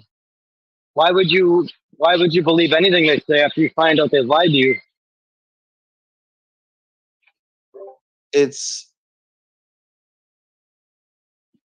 called living in someone else's delusion. So why would you want to live in your own?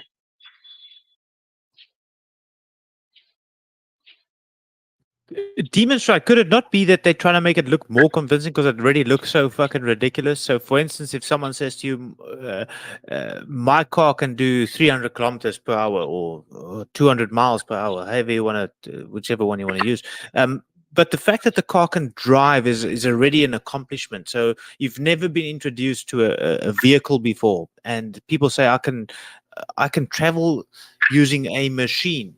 And they really, it's extraordinary that it can even drive already, but now they're just showing more of it, and they're saying, wow, we've done this, but it really looks so damn ridiculous that they try to make it look even more real, even though they actually did it, but it looked so fake in the beginning. I don't know. I'm just saying, wow, I do think they got there, but yes, I am also, I'm probably on the fucking fence on this one if they actually went there. I'm just saying there's a possibility that they did it. Come on. There is a moon there. Damn, did they make it? I don't know. I think they could have made it. I don't know. It's weird in that sense. Well, the only thing is, like, he believes that they lied to us about the videos, yet science tells us the moon's there. And it's just, like I pointed out, it's a belief in the religion of space based on emotion and arguments from incredulity. Oh, no. Yeah, I would agree there. Any claim yet or convince anyone. I would say they've convinced me on the trust level of yes, they did get there, but I would agree that there's some stuff that appears to be faked. Why they faked it, I do not know. I can speculate on why they faked some of the stuff, but I do think they went there. But I could be wrong. What convinces you that they went there, though? Because because I can see the moon. I believe there is a moon. The actual whatever the moon is, I don't know. What's being presented to me, yes, belief system. I would agree. It's belief. I believe that they landed on the moon. I could say they did. Okay, so if I show you a video of a volcano and I say I sense a submarine to the bottom of that Oh, yeah. liquid volcano, and I show you a video of it, will that be convincing enough to you? Because the volcano exists and I said it. How you got to the bottom, I would need that information. Oh, it's a fantastical story. Even along the way, there were several mishaps, and I can explain to you what went wrong and then how we fixed it. I can get a writer's room together, and I'll have a movie out for you. But would that be convincing to you? Because that's the equivalent. Yeah, volcano and space, I think, are two different things. That But also, we don't really know exactly how they got there because they seem to have lost all the telemetry data. apparently so. That's the thing that bothers me a lot. Yes, but because I can see the moon, I do believe the moon actually exists. If it is whatever they say it is, I don't know. But let's say it is. I'm going to say, okay, benefit of the doubt. It's something that you can actually walk on or be on or exist on. Did they get there at that distance? I think it is possible. I believe it is possible. I'm going to say think. I'm going to say I believe it is possible to get there if it is what they say it is. Yeah, that's at least where I'm saying. I'm saying it is possible to get there. They say they got there. I believe they got there. Did they get there? I don't know. But I believe, yeah, well done, guys. You did a good job there. Well done. I can't do it by myself, at least. Does it change my life? Oh. No. Can anybody hear me? Have I Yeah, gone? we got you. Go ahead. No, go Oh, ahead. sorry, I thought I'd gone because I clicked on something. I've uploaded that avatar thing to my profile now. Your image, your AI image. Thank you. There we go. You're a cool big Duke dad now. Rocket Fucking Man's badass dad. fucking Terminator droid. Now, I think the footage is fake because there's so much radiation that the film stock back in the day would not be able to handle it, no matter the amount of shielding you put on it. I mean, let's face it, when it used to be 35mm film, you got the slightest bit of light on that and it was fucked. So you're talking ultraviolet, all sorts of different types of radiation in space. It's unprotected. It don't matter if you encase it in a foot thick lead box, the radiation will get to it. So I reckon the footage was fake, but we did go. That's my take on it, to be honest. Mm-hmm. But again, that's a faith you have because America was trying to sell the space program to the American public. They couldn't possibly show them the shittiest footage of going to the moon. So they got somebody to look, this is what happened. It was a bit like this, and that hill was there and that over there, but we need to make it look a bit more realistic. You know what I mean? Stanley, crack on. Sounds Something like a conspiracy like theory to me. How did they do that live though? Because there was live video. So the people they watched the launch. The ship takes 6 days to get there, and then they're watching video of it. So either it launched and they knew ahead of the time, and then they made a second launch that was actually public that everyone watched. But we're going around in circles. I mean, they brought a film out called Capricorn 1. Yeah, anybody seen that film? You know they broadcast live from the lunar surface too, right? Well, so they say they did. Yeah, so they say. Okay, so how is that fake? Listen, I'm playing devil's advocate. Personally, I think we went, but I'm just saying, could it be staged? I think absolutely it could be staged. Would there be a reason? Yes. We spent billions of dollars that America can't afford on a space program to come back with shit pictures. We can't sell that to the American public. So I think that's what it was. That the films that we all see are fake, but did we go? Yes, I think we did. That's my I think I'm in the same boat as you. If I couldn't put in any other words, I would say your words would explain it for me as well. So you're telling me that it would be less convincing to have damaged footage from radiation? Be like, hey, we Yeah. captured all this image, and you can see it's a little bit damaged here and there, and Yeah. instead we're going to Yeah. lie to get. We're going to lie and recreate the whole thing entirely, along with a live broadcast that's also going to match up to it, which isn't part of the footage that was fake. But But why? See, to me, it would be more compelling if they had damaged footage from radiation. yeah, but they were trying to sell the space program at that time, and there was a lapse in space exploration from America between a period of time. I think like in the early 70s, after Apollo 11, Apollo 12, then there was Apollo 13 issue, which I think is fake as well. And then it suddenly stopped. Why did it stop? Why didn't we go back to the moon? What was the last Apollo mission? Was it Apollo 17? I think it was Apollo 17. So it let the 6 missions to the moon, yeah? 6 missions to the moon, then it suddenly stops, and now we're patting each other on the back 50 years later on how good we are at sending a fucking rocket to the moon that we did 50 years ago with 3 blokes on board.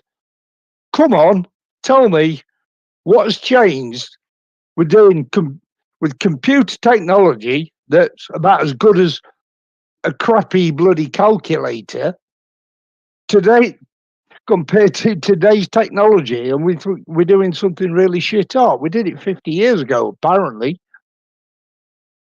So did we forget how to build a wheel and have to reinvent it?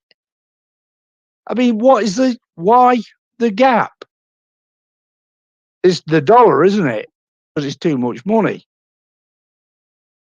Probably we just never actually went. Like they just lied about Oh, it. we didn't actually go, and now we're only just developing the technology to take us there. So there is an argument that we never actually went. They're actually going now? Sorry?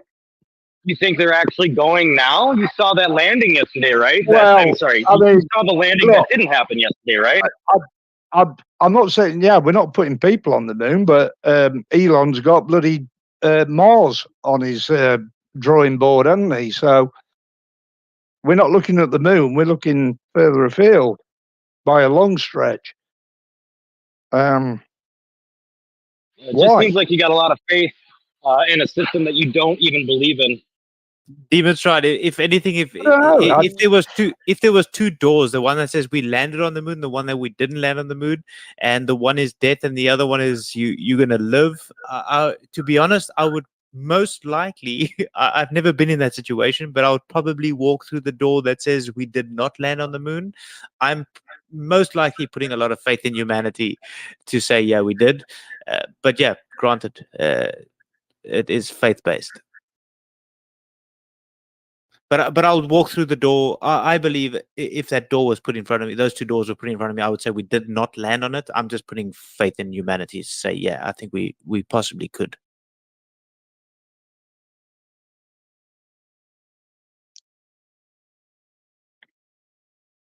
I saw some not a documentary, a film snip where somebody asked Buzz Aldrin about the being fake, and he punched him. Have you seen it? Yeah. All those things are dodgy, man. When they go to Neil Armstrong, they go to Buzz, they go to the other people. All these people look so dodgy. This is why I'm saying I'm fucking on the fence. But is it possible? I believe it is possible. If they did it, I don't know. But because there's a possibility, I'm gonna put a little bit of faith there. I'm gonna say, okay, cool. I think, yeah, you guys did it. But if I had to walk through the door once again, I'll probably say no. Sorry, guys. They can do anything. Let's face it. Do you believe that 9/11? That those towers came down because a plane crashed into it?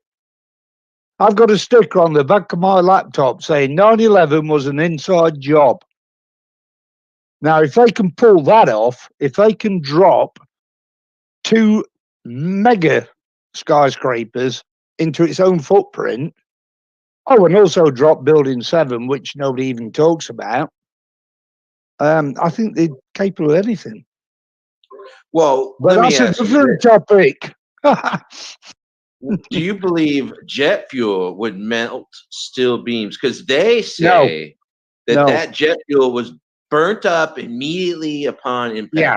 Well, we Because it's all know not that combustible. It doesn't burn hot enough to melt steel. but jet fuel is diesel. People don't understand that. Diesel has it doesn't Well, have oil in it like you mix your oil with your gas and your I fucking think the oil element would have meter, come but from the office equipment. You know, all the plastic and the carpet and they're and like, oh, all there's a that whole bunch type of of stuff. paper up there because they're just paper pushing. We all know Yeah, what but level it was on. there are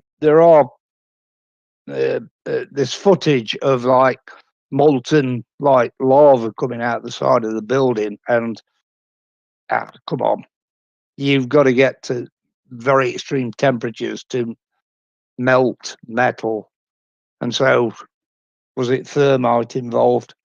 Because Molten lava metal. well, molten metal. I mean, what is the melting point of steel? 2,000 degrees? More? 3,000? 2.5? Jamie, pull that up.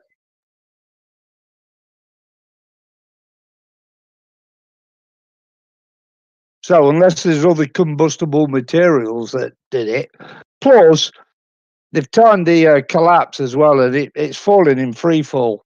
And even though you can say there's going to be a pancake effect, there would still be some retardation from the floor beneath that would slow it down. Well, But it my doesn't. biggest thing, It comes down in free fall because there is no mass beneath the floor that's falling. So it's bang, bang, bang, bang, bang, bang, bang, bang, bang, bang. I think it was an expert demolition job. Building 7 looked 100% like an expert. Where you see the It didn't even ceiling, get hit by a plane. the roof goes in first. So like on one of the towers, you see the antenna go first to the side, and it starts falling. On Building 7, they got great footage of it. You see the right on the flat roof, the penthouse, if you would, that goes first, boom, in, and then everything around it. The Building Yeah, but 7 was essentially that's the not enough Titanic. mass. That's not enough mass to start a chain reaction. You know. Oh, they definitely demoed Building 7. Well, you don't know how much is fake these days, do you? Because with CGI and bloody Photoshop and all this type of malarkey, you don't know what's real and what's not anymore. But I saw one sort of camera phone person and is either a fireman or a policeman, and he's saying, "Get everybody back! Get everybody back! They're dropping the building. That's Building 7." No, Now, he goes, pull it. They're pulling it. Now, yeah, is they're that a pulling term it. that the That's right. Yeah, firemen yeah, say, yeah. hey, we're So how pulling did everyone he know? out? How did he know? You can't just go in with some dynamite like a bloody Tom and Jerry cartoon and blow a building up. Oh, you could go in there and demolish it in its footprint. Building 7? Building, well, all three. But anyway, let's say Building 7. Oh yeah, the building's on fire. There's nowhere we can put it out. Okay, let's just blow it up then. So Now, what? was it Some like bloke 8 runs in with hours a later? massive stick of dynamite, like some bloody Wile E. Coyote cartoon. You know, like shh, run for your lives. It don't So work like that. their story is debris from one of the 2 towers when they collapsed fell on Building 7, started a fire in the basement where they had the generators that had newly been renovated. These are diesel backup generators, and we all know that there was a diesel fire on the Titanic and what happened with that. So we can continue talking about 9/11 while I finish my waffles, or we can change the subject and get back to Flat Earth. Yeah. Or how NASA lies to us about the oblate spheroid-shaped Earth. I just don't understand their reasoning. What is the end goal? What is the objective? Why lie? Can I What is read the something? purpose? Can I read something to you regarding that? Yeah. Let's see, where is it? Fuck. Okay. To myself, the flat Earth movement and my obsession with understanding our homes, not about geography or the topography of Earth. The term flat Earth is a catchphrase for knowing we're not convinced we live on a spinning globe. It's not a belief, which would be faith-based and not scientific at all. Flat Earthers do not claim really to know any more than the fact that we are recovering heliocentrists. None of us have explored the outer regions of this realm, much less proven the limits of our world to be limited to physics. Flat Earth is about being alert and having a sense of self amongst a sea of followers in a corrupt society with a culture of money and war. Sadly, FE we call it, Flat Earth has no community, no school, no church, no center, no curriculum, no leaders, and no political affiliations. I do not know of any flat earthers that follow the Flat Earth Society. It's not easy being different. And that's it, really. It's just like a statement trying to separate the physical properties from the emotional state, because flat earthers are generally in quite an emotional state. And that's where we draw the most fascination from people. It's like, how the fuck are you going against the grain? You know, it's like, how do you expect to survive going against the grain? And it's a very good question. What I found is that if we look at history, if you see me going the other way, it's because I'm looking back at history to find where we went wrong. What wrong turn did we take? And if I say I'm investigating, researching, and going back, I will focus on 1959 a great deal, but I don't look so crazy going against the grain if I can prove we've made a wrong turn. Suddenly going back to check where we made a wrong turn is really not very crazy at all.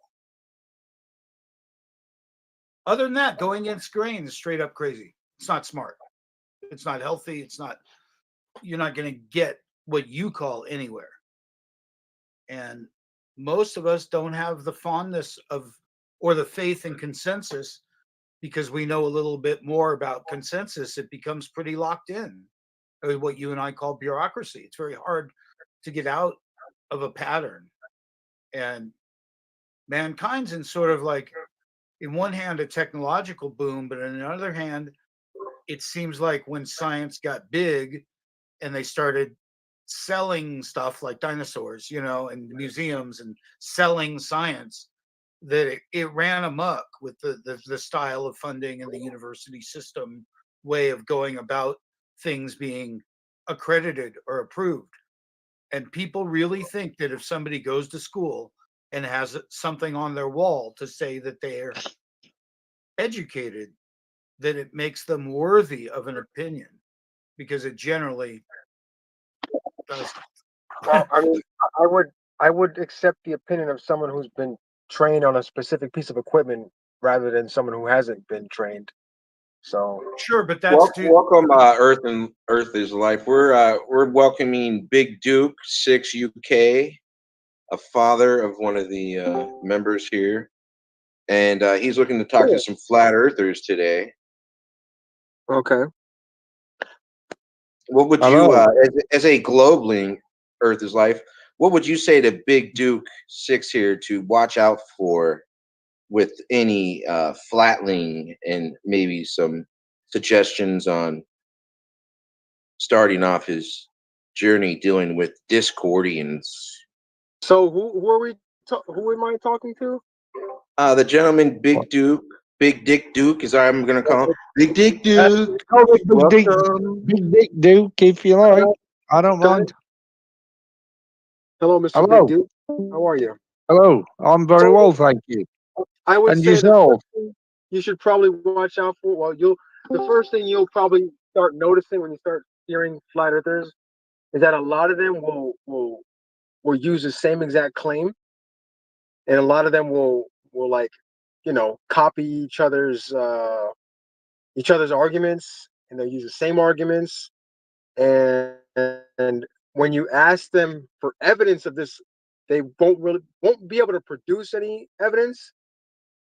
Some of them will try to produce evidence, but most of the time you'll just get like, well, we think about this. It might be like this, or they'll say, you ask them a question about the sun. They'll say, oh, we don't know what the sun is, so how do we know this and how do we know that?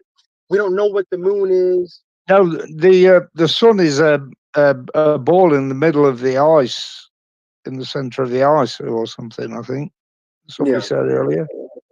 Something like that, yeah. But and we're going around. Yeah. So can I ask a flat earther, if you could, would you walk from point A in a straight line, and would you expect to get back to point A again in the flat earth? If you're on a globe, you would, wouldn't you? If you're on a flat earth, you'd have to be sort of turning left or right, depending whether you went clockwise or anti-clockwise around it. If you told the missus you were walking the dog and you came back 40 minutes later, yeah, and I asked, where did you go? And you went, oh, I went to the park, and then it took a long way around, and I came back around the block. Would I suggest you went over a globe? No, you got to think of this.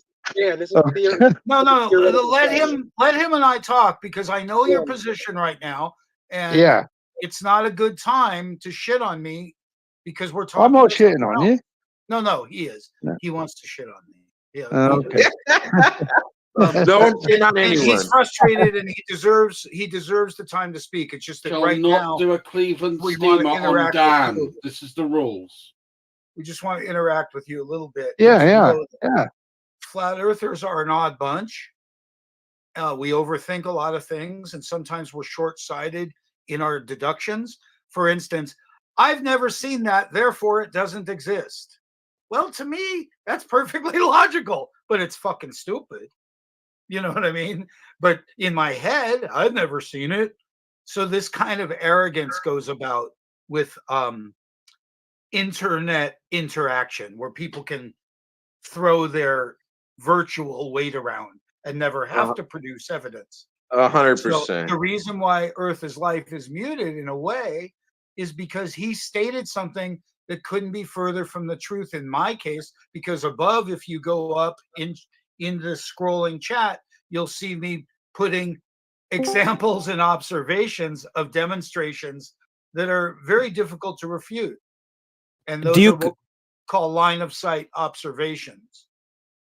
Duke, I'm not a flat earther, but to answer your question that hasn't been answered yet, when you asked, you walk from one point and you walk in a straight line, would you end up at the same position? As far as I understand with flat earth is with east to west and west to east, yes, the same would occur as long as you keep the compass pointing, or if you keep the compass on north, for instance, and you go east to west, it'll work the same on a flat earth, but north to south and south to north, no, it would not work. So to answer that question, any flat earther can correct me if I'm wrong, but that's the way I understand it. Yeah, actually, I posted an illustration in the chat how it works. I suppose it will be like walking on the edge of a vinyl record. You know, if you're walking around the edge, correct? Yeah, you would eventually get back to where you started. Yeah, so on the flat earth, the north is the center of the you mentioned disk, but not a disk floating in space, but think of a little puddle that's in a circle. Record. You keep looking at north. You're just going to go a circle around. So east to west is the same, basically, on that idea of being a flat earth. I think we are ignoring one of the more slightly older explanations from flat earth, which was nicknamed Pac-Man Earth. Pac-Man Earth. Yeah. Don't forget about Okay, what's that one? Yeah, elaborate. I'm interested. So that's where if you go off one side of the screen, you appear on the other side. Just like Pac-Man. Yeah. Like kind of like a portal window. boom, Yeah. boom. So Sarah Palin was looking from Alaska into Russia through a portal window. There was a You few got a bearing with flat her. Big Duke, here's a good thing to ask you about because you're objective. Flat earthers make this, I'm not going to say false claim, they make this assertion. If we're breathing air, there's air pressure around us, and if there's space above us, what's holding the air in? Their contention is that there might be a dome, there might be what the Bible calls a firmament. And a lot of flat earthers cling to this concept, certainly more than ever said Pac-Man. Right. So the question would be, is there a logical reason why the air doesn't fly across out into the atmosphere like it did on Mars? And the answer is yes, there is a logical reason why. I think he asked Big Duke, not you. Okay. I can't think of a logical reason why on a flat Earth. The only logical reason I can think is it's due to gravity, and gravity is due to the spherical body. All right, good enough. There are other theories on gravity. B-ball, you can throw something in. We don't mean to shit on your ability to speak at all. Nobody does. Yeah, but you kind of denounce this theory of gravity, don't you? What we find other. How do we stay on the things. ground? How do we stay on the ground just because it's flat? Your presumption is that you would float away as if you had no mass. That's the funny thing. It's like, Yeah, but you know, if you climb on top of your wardrobe or your closet, and jump off it, you go down. Yeah. well, you do have some girth to you, whatever you call it in kilograms, right? Yeah. Well, the air doesn't have that. Yeah, but what pulls me down? Because in space, where there's no gravity, you don't. Yeah, but what is to negate your girth? In other words, you cannot be supported by the strength of air. It doesn't have as much solidity as you. I don't think that's his problem, Dan. I think he's saying, why do we go towards the ground? Well, he's also again suggested, and no one can answer why anyone would suggest you would float away when you're aware of your girth. No, it's to do with mass. Right. So you're aware every physical object has a point of it's got mass. That is irrelevant of whether you're in a gravitational situation or you're in space away from a gravitational object. You still have mass. Your weight or your girth, as you want to describe it, is a calculation between your mass multiplied by the force of gravity. So that is your weight or your girth. Our old argument, which you brought but mass is the same whether you're on the planet, whether you're on the surface of Jupiter, whether you're on the surface of the sun. Your mass is still the same. The gravitational force increases. Well, that gives you weight. I get it. On the moon, I weigh 1/6 the weight that I do on the Earth, and that's only because we're aware of all gravity. these numbers. What you're asking is, why is there a downward bias? That's what we call this argument. Yes. Why is it? Yes. Why is there a downward bias? We would have to suggest other things than traditional gravity to account for this. For instance, personally, I would say, let's say in the visual spectrum, I cannot see ultraviolet and infrared, but they do exist. Yeah, absolutely. There may be magnetic forces that we've yet to discover. That's just my theory. Now, there's also the theory that understands the relationship between densities in mediums. For instance, the density of U versus the density the air. And the relative density will cause an equilibrium between the two, which could provoke a downward bias. There's other people that the Flat Earth Society, whoever the fuck they are, claims that we're going upward at the speed that you would measure free fall, and that the entire Earth is floating upwards, and they explain At it that terminal velocity. Oh, okay. There's Yeah, I've got zero you. evidence. Kind of like being in a lift or an elevator. Yeah, anyone here can tell you they've never met anyone from the Flat Earth Society. Well, here's my problem with the density disequilibrium, and I'll just put this to Big Duke, see what he thinks. So the problem I've got is I could have like something of very low density below. So I could have a whole load of air, and then I could have some fluffy pillows and all the rest of it. And then I can have a really dense piece of, say, lead. Now, surely if the density equilibrium was the same, there should be an attractive force, or, this density force, whatever we'll call it, that should say, hey, this is much denser than the stuff below it, therefore it should go up towards it. And last but not least, you have a positively charged air and a grounded planet, and you may have static forces the whole time downward. But we can reverse the charge of an object, which would then make it repel. Maybe. Just throwing out there, the concept of gravity is somewhat still in the air, and the reason why he falls through the air when he leaves his cabin, his chest of drawers, is not too surprising. What's surprising to his wife is how he didn't make it all the way to the bed, and now he's laying on the floor injured.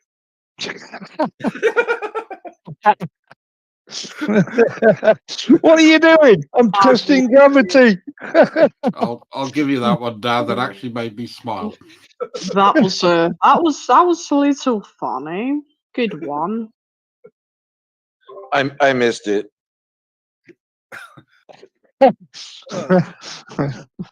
So we have some smart ass answers for some stuff and dumb ass answers for others, and very shitty ability to come to consensus as flat earthers. Just so you know, half of them are fucking religiotards, and they're looking at the Bible saying that's everything. And the other half are conspiratards, and they don't believe anything. So I got one that believes anything and one that believes nothing.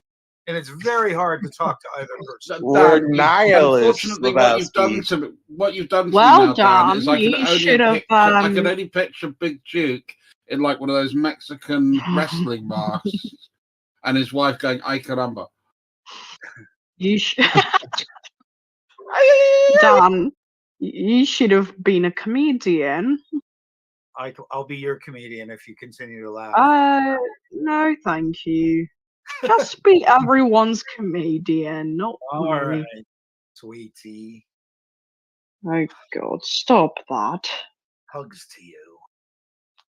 Mental health. I got a quick question for Demon. Are we going to have the chat in the live stream on the tube of the U? It is in the tube of the U. So Big Duke, maybe I was you can looking. see that we get challenged a great deal. We understand the science that you were taught, and that's the first level of confusion. Is you telling me about the other planets and weight versus mass, and we kind of know most of that stuff. We're not easily educated on stuff that was taught, and we were all taught. We know that. What we're trying to do is analyze it now, and we're very needy for answers in some areas. Very needy. Do you think that's why a lot of flat earthers just make up reasons for things and then try and reverse engineer it back in? Sorry, Big G, you go ahead. Sorry, I should shut up. This is your discussion, Dan. I don't want to spoil it. Sorry, but nobody's really answered the question I was yet. apologising to you. I'm British. I need to do this. The flat earthers haven't answered the question yet. Why the big denial? If we're living on a flat earth, why is all of science all of society, media, everything that we have come to know and believe, why the big lie? What is the purpose? And if you can answer that, I'm prepared to, listen more. But otherwise, you're wrong. I think, Dan, that you should ask our guest here a question for me.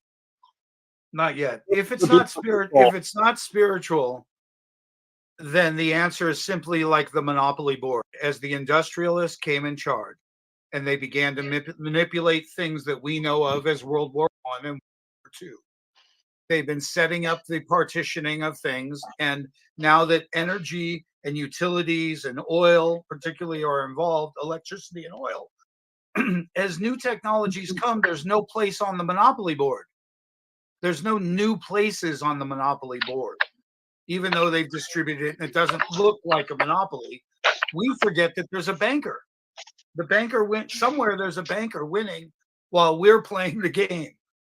Right. In the meantime, as new technology comes, it's very hard to find a position on this board for low voltage technology. LEDs. They were blocked in this country for years, LEDs, because they're too damn deficient. And there's been, for instance, light bulbs. There's been a conspiracy in light bulbs forever. The three main companies worldwide made a decision that bulbs will not go over 1,500 hours. I mean, they just made a decision. You're going to keep changing light bulbs. And then back in the day, for LED? For LED light bulbs. You try and buy a bloody glass light bulb nowadays. They're hard to find. Yeah, and that's his whole point. If they're gonna crap out on it, why buy a lifetime? Why do you need 6 and 7 bulbs for one flashlight? Yeah, but get this though. Even though you can buy LEDs now, they still built them with fucking planned obsolescence. They put shitty fucking capacitors in there that burn out long before the LEDs actually burn out. Once it burns out, all you have to do is crack the top open and put a little splice on it, and boom, the light works again. You're down one of the fucking 15 LED elements in there. It's called engineered to fail. And it's shit light. It's not the same. I'm sorry, it's not. But anyway, give me a light bulb, an old-fashioned one that's made out of glass with a metal filament in it. Scooby-Doo, you're hot, Mikey. Scooby-Doo. Hey. She's going to be at the gym. She could show up. Professor, welcome. Do you have any suggestions to our guest here, Mr. Big Dick Duke, on questioning out any questions he may ask flat earthers? Yeah.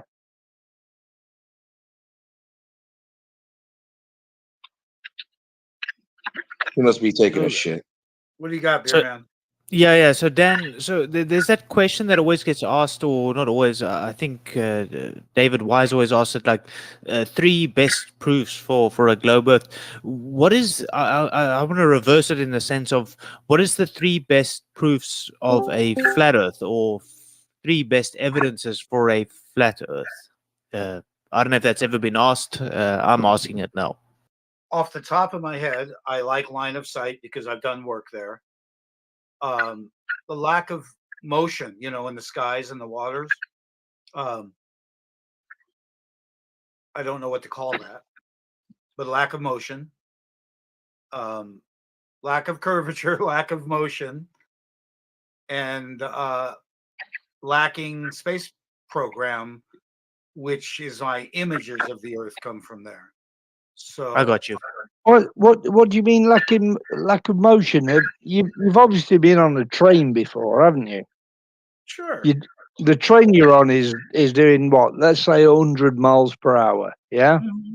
You get up off your seat and you walk to the bathroom and go to the toilet, and you walk back to your seat. You're still traveling at 100 miles an hour. So we end up talking about relative motion. We end up talking about relative motion. Relative motion. We're on a planet that's spinning very quickly. It's relative, yeah. So you don't feel like you're moving through space or rotating. you say quickly, but I'll argue for hours with what we call globers, who will tell me that it's extremely slow. And I'll say it's 1,000 miles an hour at the equator. And they'll say, no, it's 1 revolution per day. It's very slow. So we argue that a great deal. It's funny you'd say it's funny you said quickly.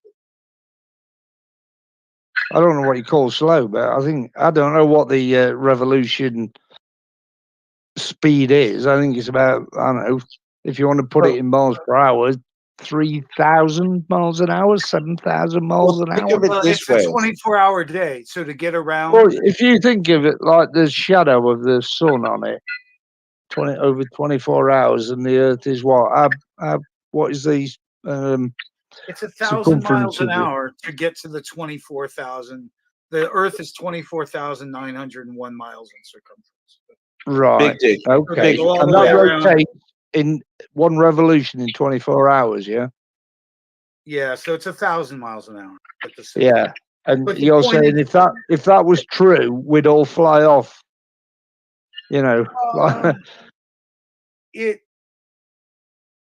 I can't say we'd all fly off, but I know it to be very fast at the center of the Earth and not so fast at the top and bottom of the Earth.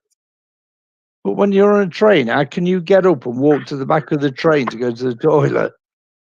If you're traveling forwards at 100 miles an hour, how can you walk backwards at 3 miles an hour and not be pushed to the back of the train? Well, let me explain. Because it's relative to the environment you're within. Why don't and you know we're why on the Earth? You know why we don't take turns at 100 miles an hour? Because of the lateral trajectory that would be caused with centrifugal force. So the point is, there's more than one motion. Yes, we're spinning on our axis. Yes, we're going around the sun, and yes, we're going around the Milky Way. There's a lot of different motions, and what a lot of people don't realize, when you look at the solar system, the sun isn't stationary. See, we were taught we go around the sun. So there's the mighty corkscrew behavior in order to follow the sun as we're going around the edge. Yeah. Well, I believe you're going to have different what do they call it's the outward forces when you make these, like an inside loop and an outside loop in a plane. Sometimes we're going to be on the inside. Centripetal and centrifugal force. Centrifugal force will push you to the outside. Centripetal force is the opposite. In this case, it has to do with your momentum and direction change. It's not exactly that, because that's consistent. This has to do with your direction change, and will the forces upon you still be in the same? Yeah.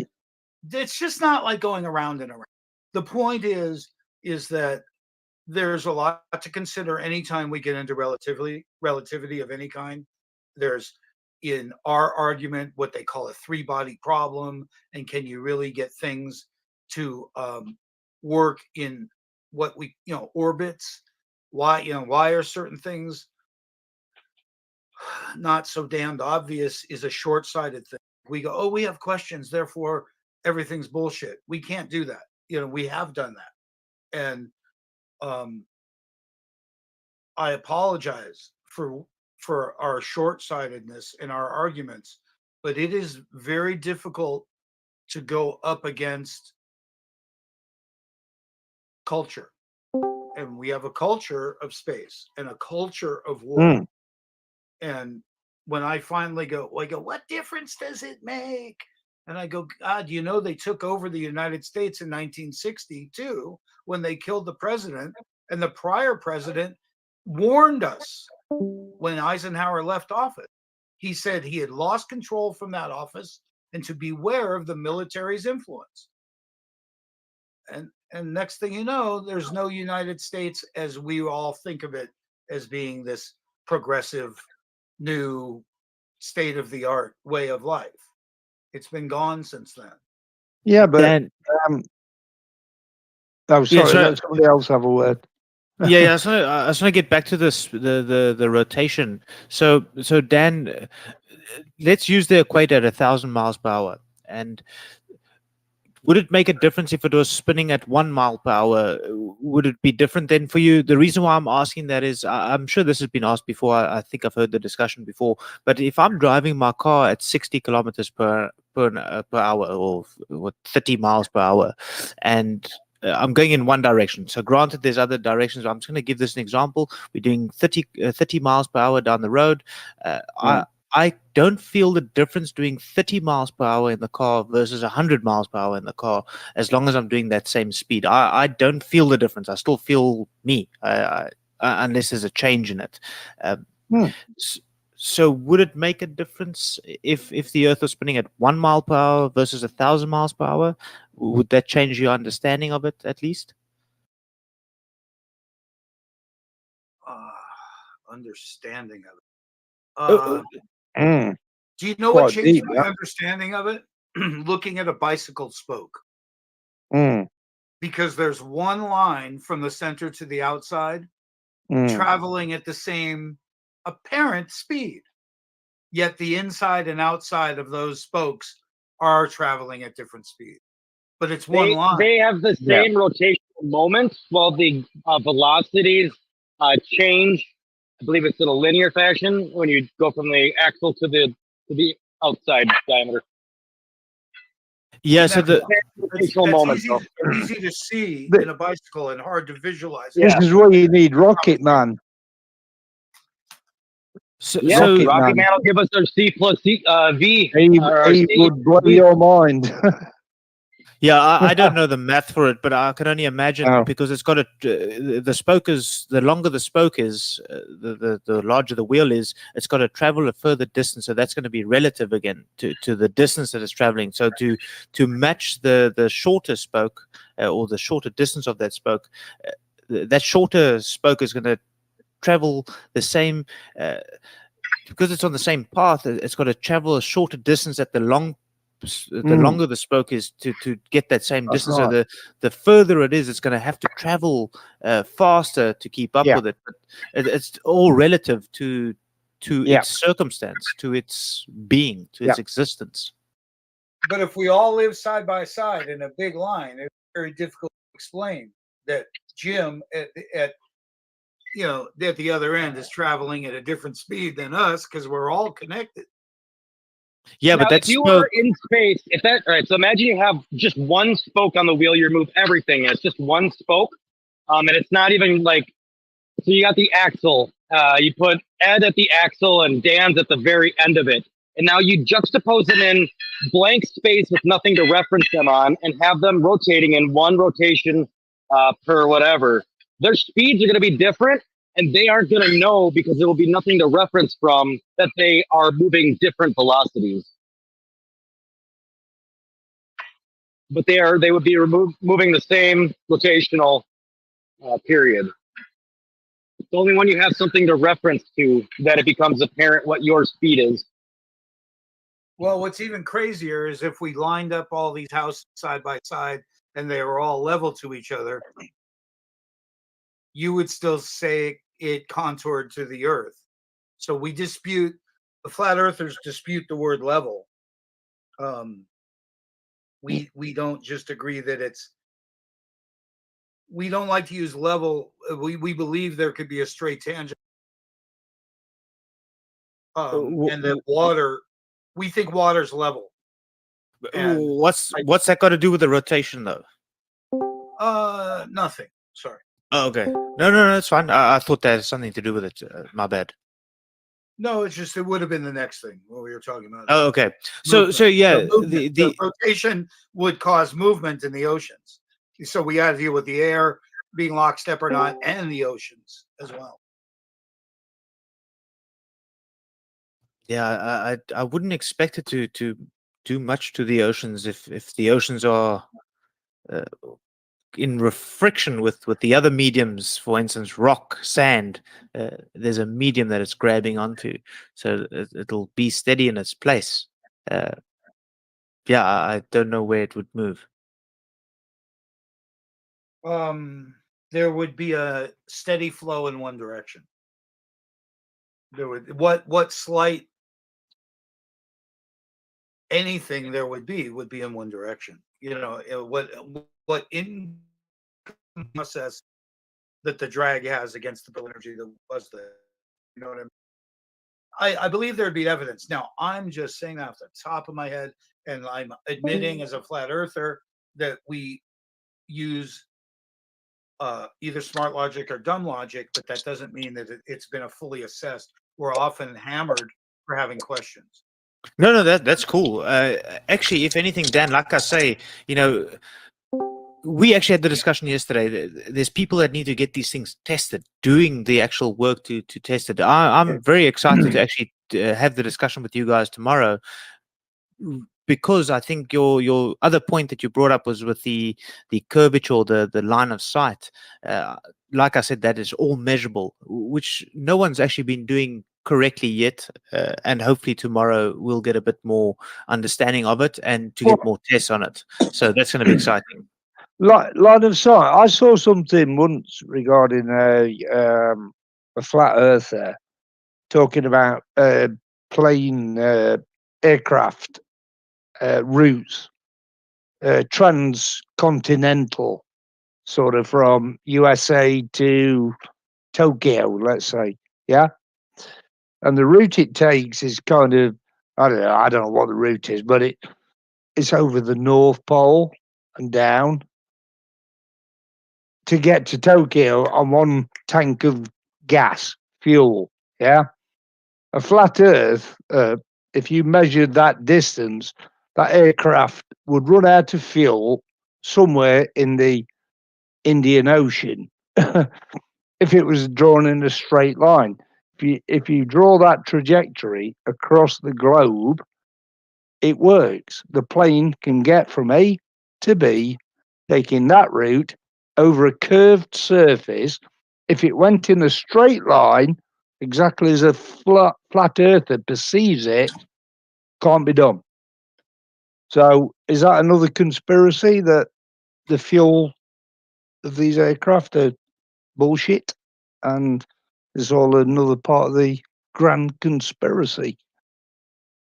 To be honest, it was part of some of the breakup of flat earthers' unity argument over things like jet fuel that they were attached to flat earth in conversation, but not part of the earth. I believe that Amelia Earhart and Lindbergh, Charles Lindbergh, who were the private aviators at the time when aviation went quote unquote global, they both had very interesting lives and careers, very influential, and they both had their lives messed with. I think the early aviation, including Howard Hughes, the other one, is a flat earth story, but I don't have tons of evidence except for Lindbergh's being not allowed in the U.S. Air Force because of his affiliations with Germany, but he did go to China and tried to help their bombing, like some of the bombing techniques. He claimed to be able to adjust the carburation to get more distance, but I think that he had learned to fly a straight line rather than a great circle, and that he learned more about navigation. But they claim that it was about carburation. That's noteworthy. I've never heard that. No, it was really about how you set the mixture control. That's the story. Lindbergh understood how to. Hold on, we gotta let Big Dick Duke battle this one out for himself. So is it a good theory? Yeah, but it's only a theory.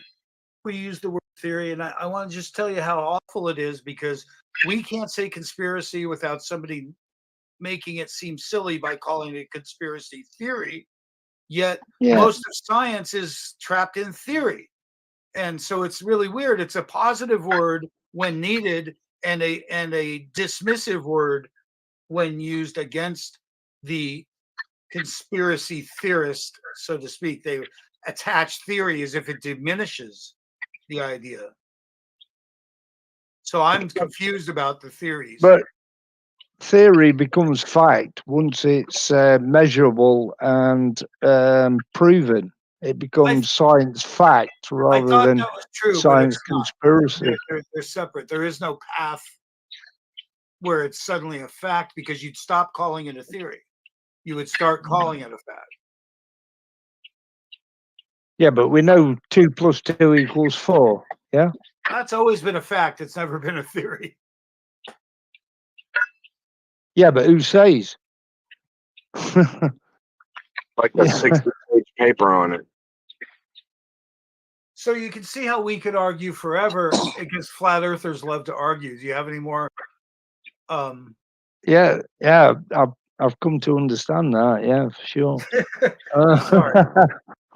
No, it's We've got some fine. good arguments, and some of us argue good, and it fucks up the conversation because we're so busy thinking we could win the argument, we forget what we were even talking about. I don't think you're ever going to win the argument, to be quite honest. But it's interesting listening to your way of looking at things. It's definitely opposite. It's from the That's where you're wrong, because they definitely won the argument many times. I've witnessed many a conversation be won by flat earthers just because somebody can't argue very well from the other position. Just because they're somebody might not factually be correct doesn't mean they can't win an argument. Yeah, and these debates have been stuck in that sort of gamesmanship, as opposed to Beerman, who's here today, who's not here every day, who really would like to get deeper into analysis and desperate to find a body that we could speak to without being connected to the university system of, I guess, I don't know when it gets called consensus, but there's definitely a difficult thing. Even in research, there's paywalls for things where these scientists look to get paid for their time by hiding their data. Very strange. But Dan, funny enough, the university is the only ones that are humoring, not humoring, actually taking my paper and doing something with it. I know why. Because you physically showed up. Yeah, that's probably true as well.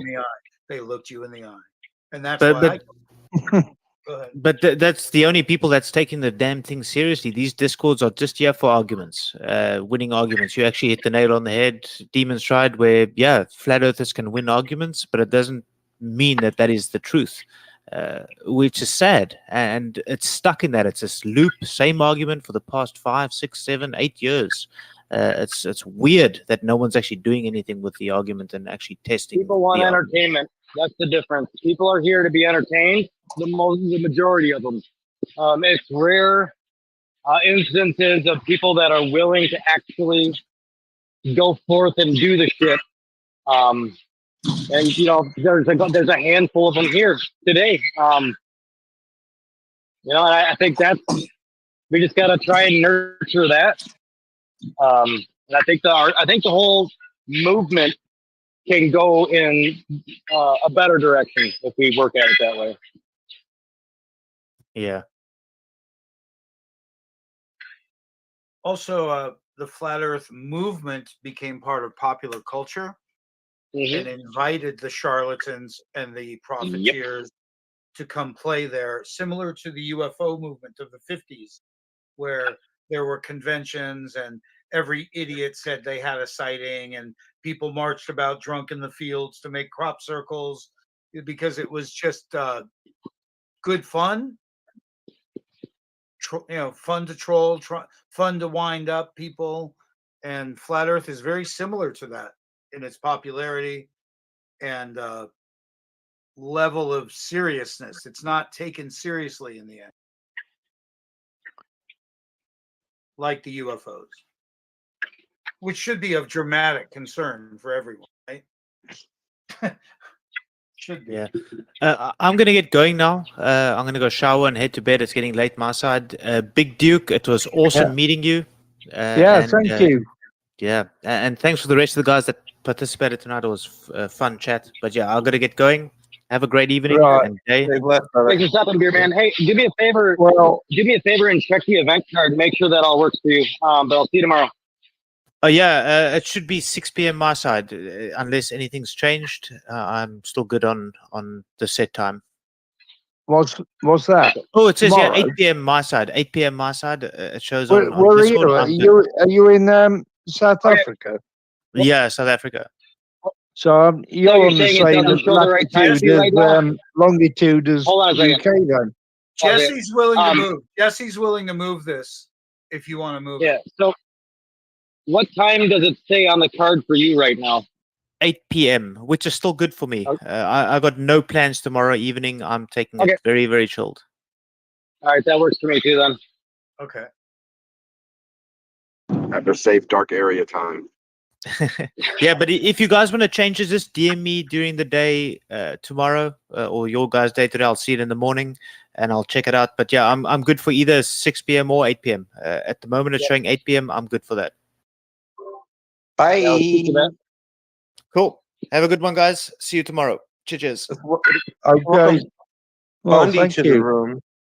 Fundamental, do you have any suggestion for Big Dick Duke here? He's a 60-year-old male father of a server member, and he may be on the realm of a computerized world we live in. But do you have any suggestions on giving him advice on What? tactics? That we're actually living in the Matrix, and the Matrix was a film just to highlight the reality that we are within. That everything around you is made up. Yeah, I always thought they didn't Therefore, go deep enough. the flat Earth is true because we live in a two-dimensional simulation similar to playing COD or GTA 5 online. And what we perceive around us is just a 2D realm. And when you walk down the street, if you can't see something, it's because it's not been rendered yet. How about that? Do you, when you look out in the world, do you see things in 2D or 3D? I see things in 3D, but I do on GTA as well. Yeah. You see what I mean? Red pill or blue pill? Standard. That one's a litmus question we ask most members. That's what a litmus test. Yeah. What? See whether you got the red pill or the blue one. Oh, right. Just to determine whether or not you see in 2D or 3D. Well, Some people believe we only see in 2D. that's the question. Do we live in? Are we in reality, or are we in a two-dimensional simulation? Well, if we were, you and I are just some advanced NPCs in a super complex video game. if that were true, then we would indeed be all a series of zeros and ones. We would be on a microchip that would, by definition, would be as flat as possible, right? Yeah. Therefore, flat Earth is true. There you go. Welcome to Flat Earth. Welcome to Flat. Oh, that's the only way I'm even believing that the Earth is flat, as if we're in a 2D simulation. Now, are you in a simulation within a simulation, like I mentioned before, or do you think? Well, this is it, isn't it? We could yabber on about this all night. Define infinity. You want to do something all night? Yeah. Define infinity. So ask Dan a question. He's over there. He's begging the question right now. Who's that?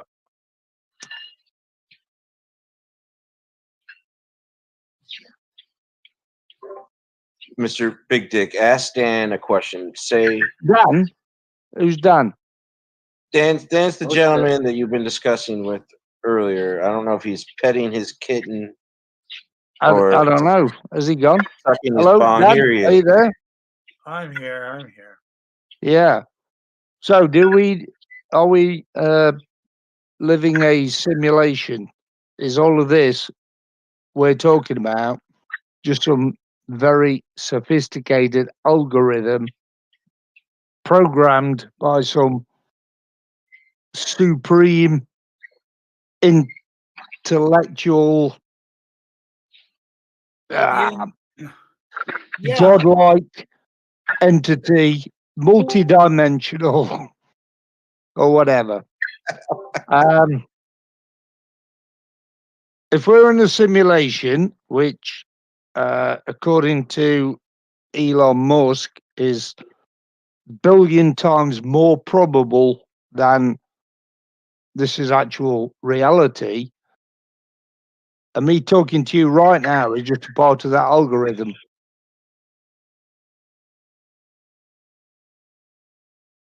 You're not there, and this is all made up like some bloody video game. How do you know that that's not true? How do you know that touching that table in front of you right now Here's my is analysis. actually real? Okay, here's the analysis. What you and I think of as real is stuff that's physical, stuff if I throw it at you and it hits you, things like this. Yeah, but that's built into the simulation. Same as the wind blowing when you walk out on a windy day. I'm trying to break down the physical so far. So far, we're aware of physical because it may hit you in the head, right? Yeah. But there's everything from deja vu to hunches to magic or witchcraft to ghosts to miracles that have a sliver of truth to them. A sliver. I'll just give it, just for sake of conversation, 1% of truth. I believe that there's more than physics, and I believe that there is stuff that we would call paranormal or theoretical science that we've yet to understand. Yeah, I'd agree with that. Paranormal is just a non-understanding of something beyond our comprehension, isn't it? Yeah, so I'm just sort of there saying, okay, what do we know and what do we understand? And something as simple as a boat goes over the edge of the earth, or in your case, how could I get home if I walked around the block, is funny. Because if you sailed east, you would end up back where you were and you never knew anything about. You would. Yeah. If you walk around the edge, yeah. So many things seem to work on both, so to speak, models, but not everything. The flat earth breaks down quickly. And the astronomers would have to say, well, what am I seeing in the sky? So we have to, at some point, address the sky, where conveniently flat earthers said, look, I'm trying to measure the earth. You don't look up at the lights in the sky and say that measures the earth. And that was a good cop out for a long time. But yeah. What was your original question now? It was. Are you a sentient being, Dan? It was kind of off topic from what we were originally talking about, but I just laid out the concept that what we're experiencing is just a simulation. Right, simulation. So if there's more than what we know, certainly these things are more easily obtained in simulation, right? Of course. But it seems like we should accept the unknown forces and the unknown thing. And there's many, many stories of things in brevity that appeared.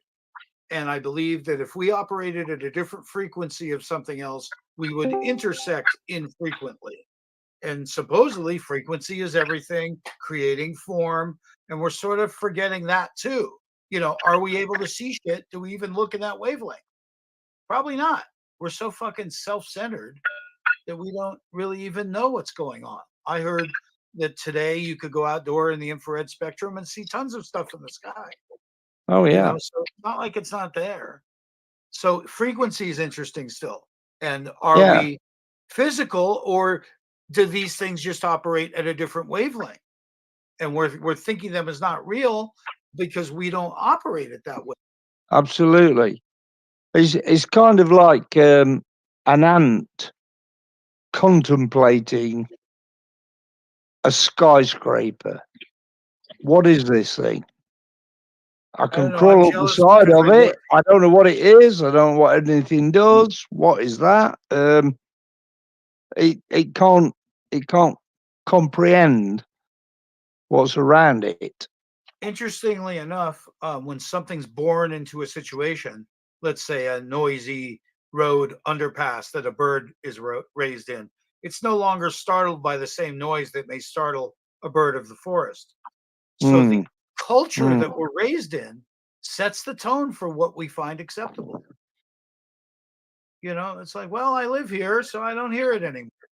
Or people that live near an airport. You go, how the fuck do you live here? Right? Right. Yeah. What are you on about? What do you mean?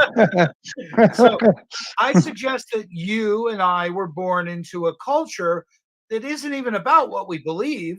We were just born into it. We didn't have time to analyze it. So globe culture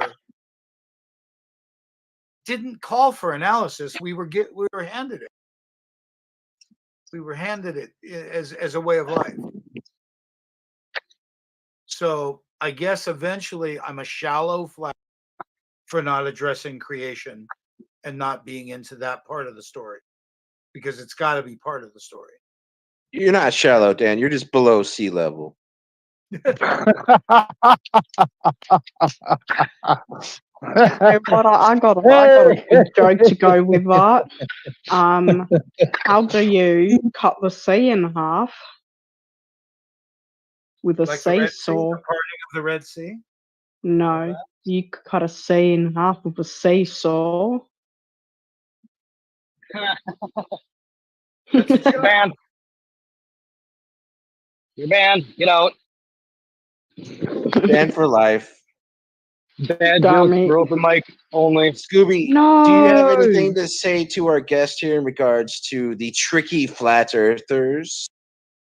Mr. Big Duke 6 here. I'm not a flat earther. What are you talking about? No, I know. I'm just going to say to all the flat earthers out there, that silly map that you claim is the flat plane is actually an azimuthal equidistant projection. It is distorted to a top view of the northern hemisphere. That's why. And if you use it dishonestly, good luck to you. All right. Well, let me know when you start using a globe for actual navigation, okay? And we can talk. Already have, but using nice things try. dishonestly, Miss, what do you think of the most recent footage coverage? Are you impressed at all? Very satisfied? Yeah, I didn't think so. That was a low blow anyway, because we were talking about weather. We weren't talking about the shape of the earth. We're talking about weather pattern. Dude, I'm going on a road trip right now. I'm about to load up the car with all my luggage and the globe so I don't get lost. Where are you at? You're leaving Colorado now? Are you going somewhere else? No, I'm just talking shit. I thought he was going to go sell his ass somewhere else. I'm like, Colorado is probably a good spot to be a man whore. So if they would just show it abundantly as they travel away from the earth to these other places, if they just continue to show it abundantly, I'm sure people would be way, way more agreeable about what type of this.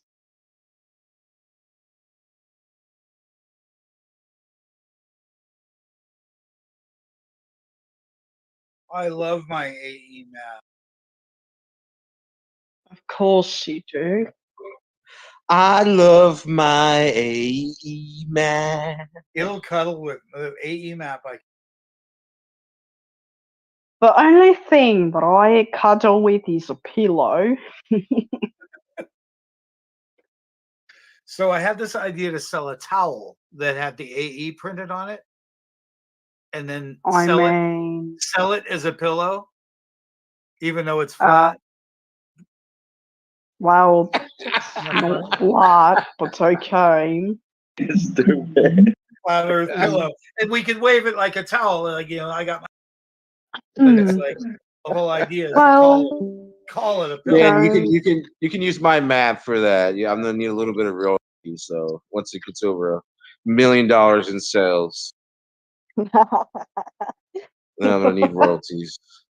So the sad part about when we were talking about the weather is that all the flat Earth stuff has been taken down. Like the videos that we used to be able to see and the maps you used to be able to click over to an AE and watch weather patterns live. They took down everything. So dirty pool bullshit. And it's so common. Okay. Can't find anything. I mean, I just found a link, boom, gone. Everything's gone. Then you go over somewhere else. I bet you I can find it in a second on BitChute or somewhere else. Well, you can definitely find plenty of pornos on Twitter. I mean X. It's but flat Earth. I can't find flat Earth on Pornhub though. That's the. Hey, Big Dick, dude. Do you find it hard to There's find one or two. quality? Big Dick number 2. She's like, if you say it's flat, I'll do it. Do you find it hard to find anything you want to research on YouTube these days, or are you fresh into conspiratorial videos? I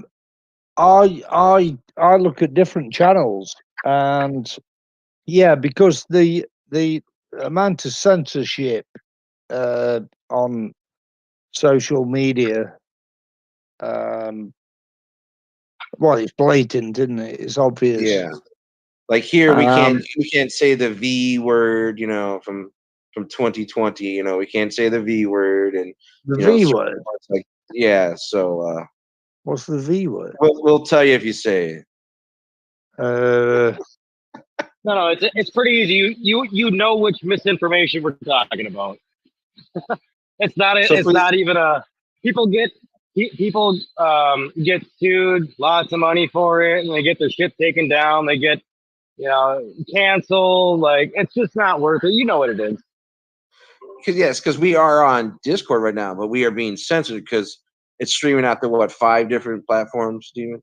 Like 6 different. Well, I mean, who owns Discord? Is it China or somebody? Or well, probably the CIA. It's probably raping my laptop right now of all my personal information, to be quite honest. Yeah. Whoever owns it needs to fucking do it better, because they're screwing it up by trying to.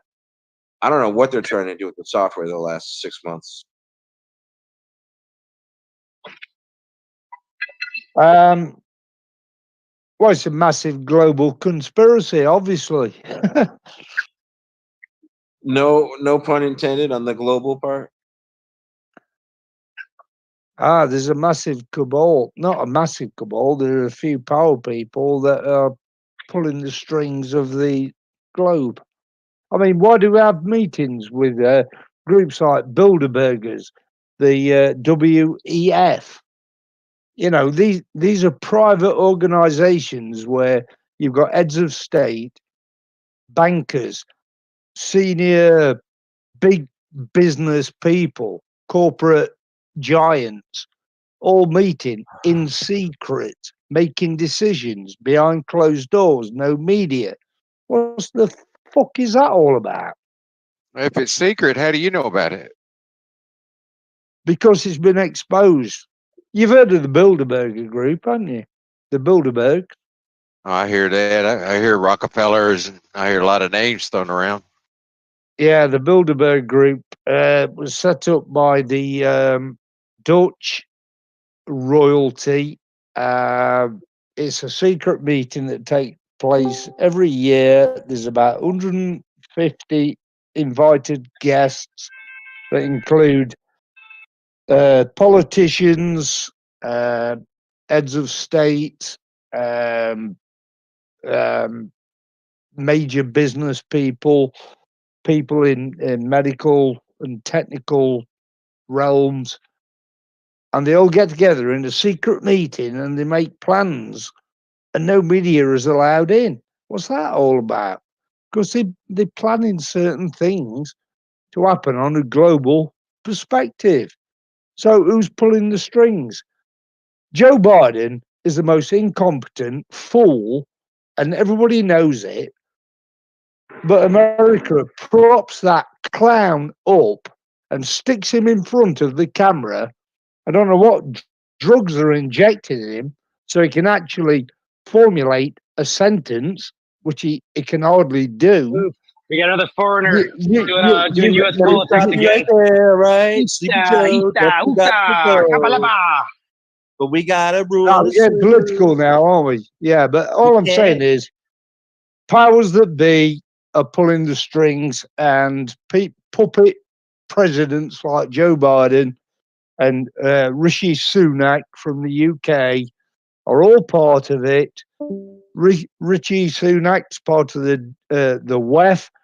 That what do they want us to do now? Stop eating meat, stop cows farting, cut back on agricultural land because it's affecting the environment through fucking cows farting.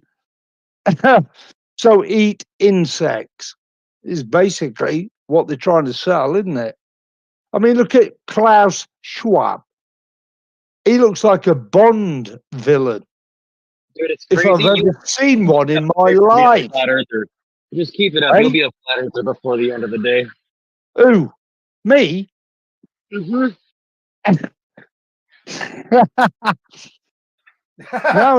That was a nervous laugh. Yeah, it was No, it's very not. nervous. It's laughing at the absurdity of it, but no, I'm never going to fall for that one. Hold on a second, Science though. prevails. You believe they faked the moon landing, but no, it'd be incredulous for me to be a flat No, earther. I didn't say they faked the moon landing. I said they faked the footage of the moon landing because the footage was so shit that wouldn't be something you could sell to the American public in order to finance further space research or wherever that money went. That's all I'm saying. Not bad. There's too much radiation and stock film back in the day, 35 millimeter, or no, probably a different millimeter, but stock film then, photographic film back then would have been fucked. So they filmed it on a stage. It's not stock. Yeah, that's my theory anyway. That's my theory. Yeah, Yeah, you're but not. if you You actually look didn't into come it, up with that on your own. man. If you actually, and if you actually look into it, you'll know that they use special film. That's not just stock film. So I don't know if you want to keep using that as a bad argument, but Right. Yeah, man, I've heard it many times. What kind of People special who know film? that there's something fishy, but they want to be good guys. It's a coping mechanism to be like they did it, but they faked it. I mean, it's just. Yeah, my that's vote. what I Thanks for think. listening. I think, yeah, we went there, but it was so shit, you couldn't sell what's it to your the evidence that we public. went there? What's Sorry? your evidence we went there? What's your evidence we went there? The integrity of Neil Armstrong, Buzz Aldrin, and Matt Armstrong. Okay, and what about when he did it asked for if they faked the America. film? He Sorry? admits that they didn't fake the film. Sorry, say again. I didn't quite catch it. You just said that the integrity of Neil Armstrong is what you believe. It makes it truthful. But when he was asked if they faked it, what did he do? You gonna believe his integrity? Got you in a loop there, buddy. A little bit of a loop. Am I questioning his integrity? I don't know. I think if powers that be say, listen, you do it No, this you way, just said otherwise you just said you we'll kill all believe. your No, you just family. said, Maybe. yeah, hold on a second. You just said the evidence that convinces you is the integrity of Neil Armstrong.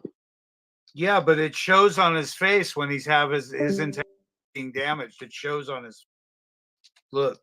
Right, but when he admits that he didn't lie. Listen, Neil Armstrong, when he came back from the moon, went into kind of a reclusive phase. So are you convinced because of his integrity or because he went into a reclusive phase? Maybe the absolutely mind-blowing fact that he's standing on a body in space and he can see his planet like a little marble in space, maybe that fucks with your mind. All I'm saying is, when he's asked if they lied and he punched someone in the face, he came back from the moon. He came back from the moon a different man. Now, who can say? He says that they. Hey, so you're convinced that we went there based on his integrity, and his integrity. You lost everybody. Sorry, book a flat earth. I know you want to be a glober, but you're a flat earther, bro.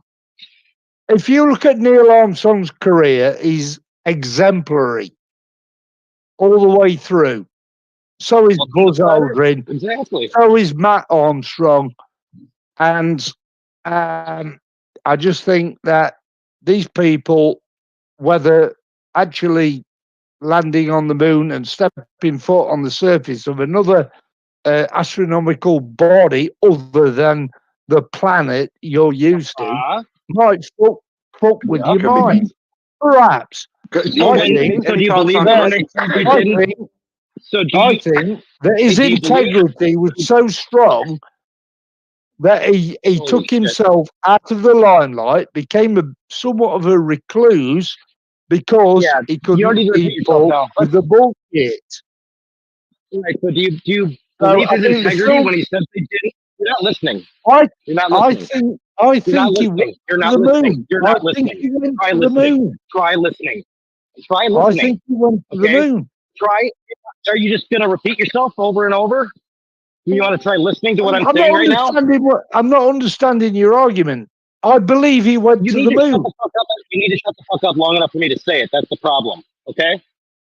All right. So when Neil Armstrong says they didn't fake the moon landing, you also believe that too, right? What? Say again. I missed that. Sorry. Oh Say again. God. Somebody else try this. This is fucking. Hey, listen. Stop with the profanities, yeah? No, motherfucker. I will fucking swear all I fucking want. I'll try. Email. I got your point, sir. If you have such a strong belief in the integrity of Neil Armstrong, but you still also believe they faked the footage. Yes. What because does that mean? Of a very sad reason. Okay, what happened, sir? And I don't have to say MF to prove that. All right, buddy. Okay, but Neil Armstrong was asked specifically, did they fake the footage? And he said no. So that means he's disagreeing with what you believe, right? Maybe he was told he's to lying say no. when he said, if you're right, if you're correct. Maybe he was told to say no. Right, so Who that do you means his think integrity isn't shot that Kennedy? good. So your Listen. first premise. So that shows low integrity, honestly, if you ask me. Yeah, it's integrity comes into question now. So your first premise should get a little bit more gray. You know what I mean? Listen, who do you think shot JFK? Do you think it was some random bloke on a grassy hill? Give over. Are you going to JFK because you can't answer a simple question and you realize your logic The unraveled? CIA shot Is that why you've done that? Kennedy. Daddy loves me. My uncle loves me. The CIA shot Kennedy. If you get Neil Armstrong in the room and say, listen, if you don't say this, well, so his integrity can't be. Good luck You to your can't use family. his integrity, then, can you? You can't use his integrity, then, can you? If he can be convinced to lie, you can't. If he can be convinced to lie, why do you believe he has integrity?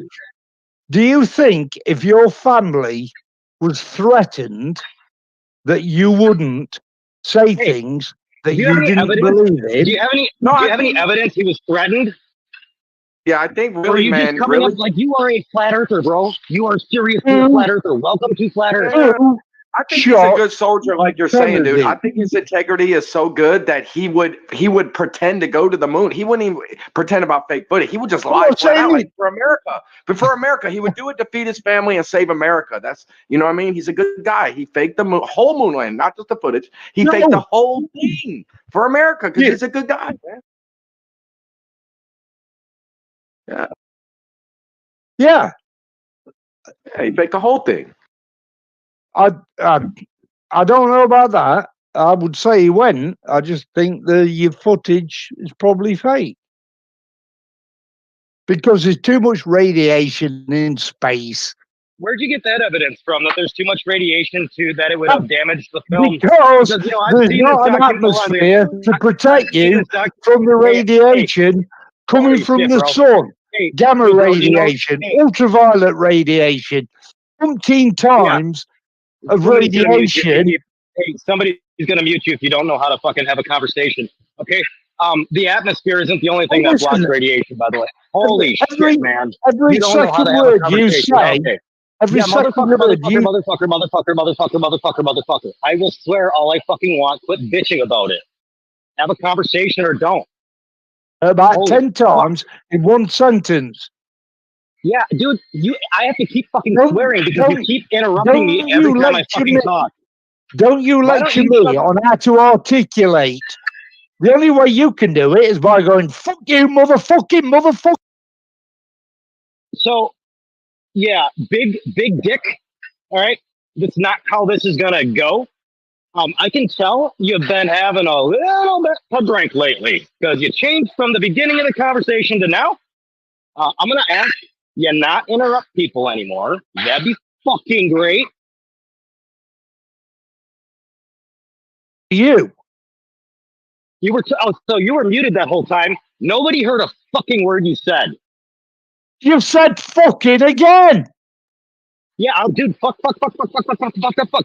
Bitch, shit, fuck, cocksucker, motherfucker, tit, fart, turd, and twat. Round of applause for your articulation. Motherfucker, tit, fart, turd, and twat.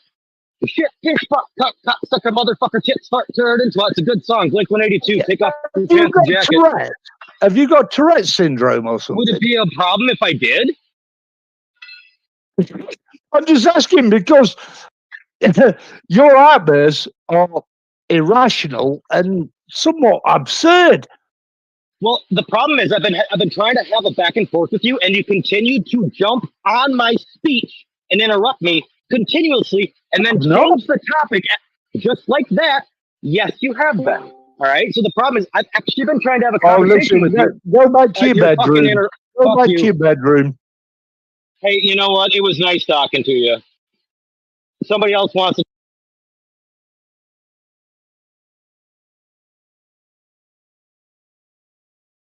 Yeah, I posted a link about a speech analysis of Armstrong, and he often didn't speak in the first person when he was interviewed about what they'd seen and what they'd done. And that was an interesting analysis and a good use of analysis. It wasn't conclusive in any way. He just said we, and we would expect. I might expect. He never said anything like it looked like this, and when I did that, he spoke as if it were scripted. Hey, the funny thing that's crazy is they never said, "Hey, look at the Earth." There's not the word like Earth isn't in any of the scripts because they would have been in a building, and it wouldn't have been available to talk about. I've seen something like that. Didn't GoBusters cover something like that? Wasn't there an unbiased? Didn't they send it to like an unbiased, like lie detector person or whatever to suss out? Was Sabrell involved in that? Dan, who started all that shit? Who is this? Don? Don? Yeah, man. Damn, it's funny how voices lock in. Like we know who singers are and stuff. There's a lot of different voices, but we all can tell them apart. Yeah. So anyway, which one were you talking about? Which lie detector were you referencing? They hired a guy to watch Armstrong's analysis of a speech. It's up here in chat. I just put it in chat at 11 minutes after the hour. Okay. And it says a speech analyzation about what he saw. Speech is not in personal terms as to what he saw using I in his descriptions, but in collective in terms of we saw. And it's very interesting. He does it repeatedly. He goes, well, we might expect, he never said anything like, well, I was surprised, or I had to do it twice, or never really says I when they're asking direct questions. Which could be just a military response. I think that's the biggest problem is this guy was a good American and they asked him to do things that turned out to be very un-American, and not in being less than truthful. And I think it shows up in their faces. And his speech, which I also put a piece here, I think it's a 40-year anniversary, something. He said straight up, shit was wrong. We've only touched the surface. It's this generation's responsibility to really do it. It's known as the Armstrong cryptic speech.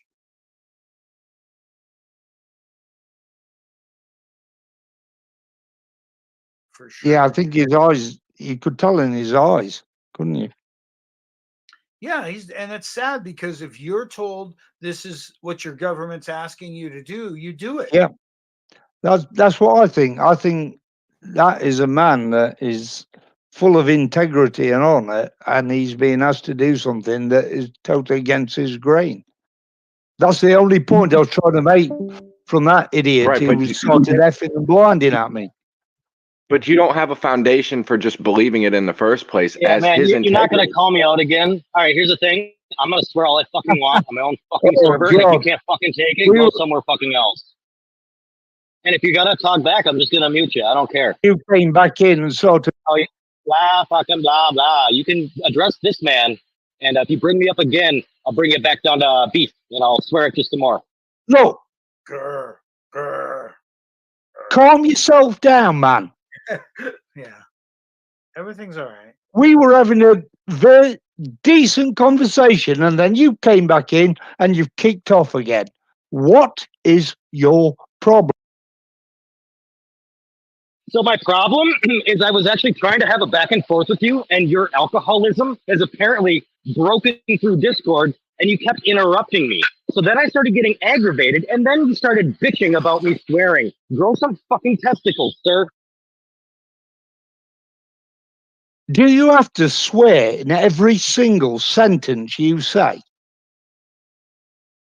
Fuck no. Are you have not to fucking able swear, but I to fucking do. articulate? If you fucking bring up one more time about me fucking swearing, I'm just gonna kick you from the fucking server. I'll tell you what, if you and me. Hey, buddy, if you're about to threaten physical violence, I'm gonna put you back down to beef and swear at you. Oh my God. Calm yourself down. Listen, why don't you sod off? Hey, why don't you stop telling me what the fuck to do in my own server? I've never had to deal with a piece of shit like you, but I'm gonna allow you to be here. Stop addressing me, you fucking cunt. You're allowing me to be here? It's his room, bro. Yeah, He's like the boss. buddy. All right, well, keep me out then. Oh, we he were having doesn't a have- I decent can do that. conversation until you came back. Would you like to go? I can arrange that for you right now. Who, me? Yeah. Who, me?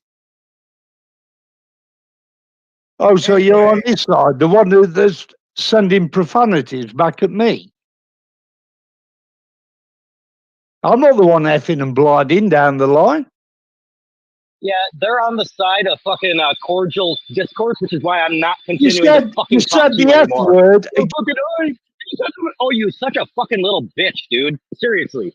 Such a little fucking bitch. Converse without swearing. Is that possible So instead in of your swear lexicon word, of language? instead of swear word, he broke my logic, and now all I can do is point at him swearing. You're insane. You're fucking drunk. Not normally. You're fucking drunk, bro. Not normally, though. No, I'm not on drugs at all, mate. Dude, you're fucking out. You gotta be drinking.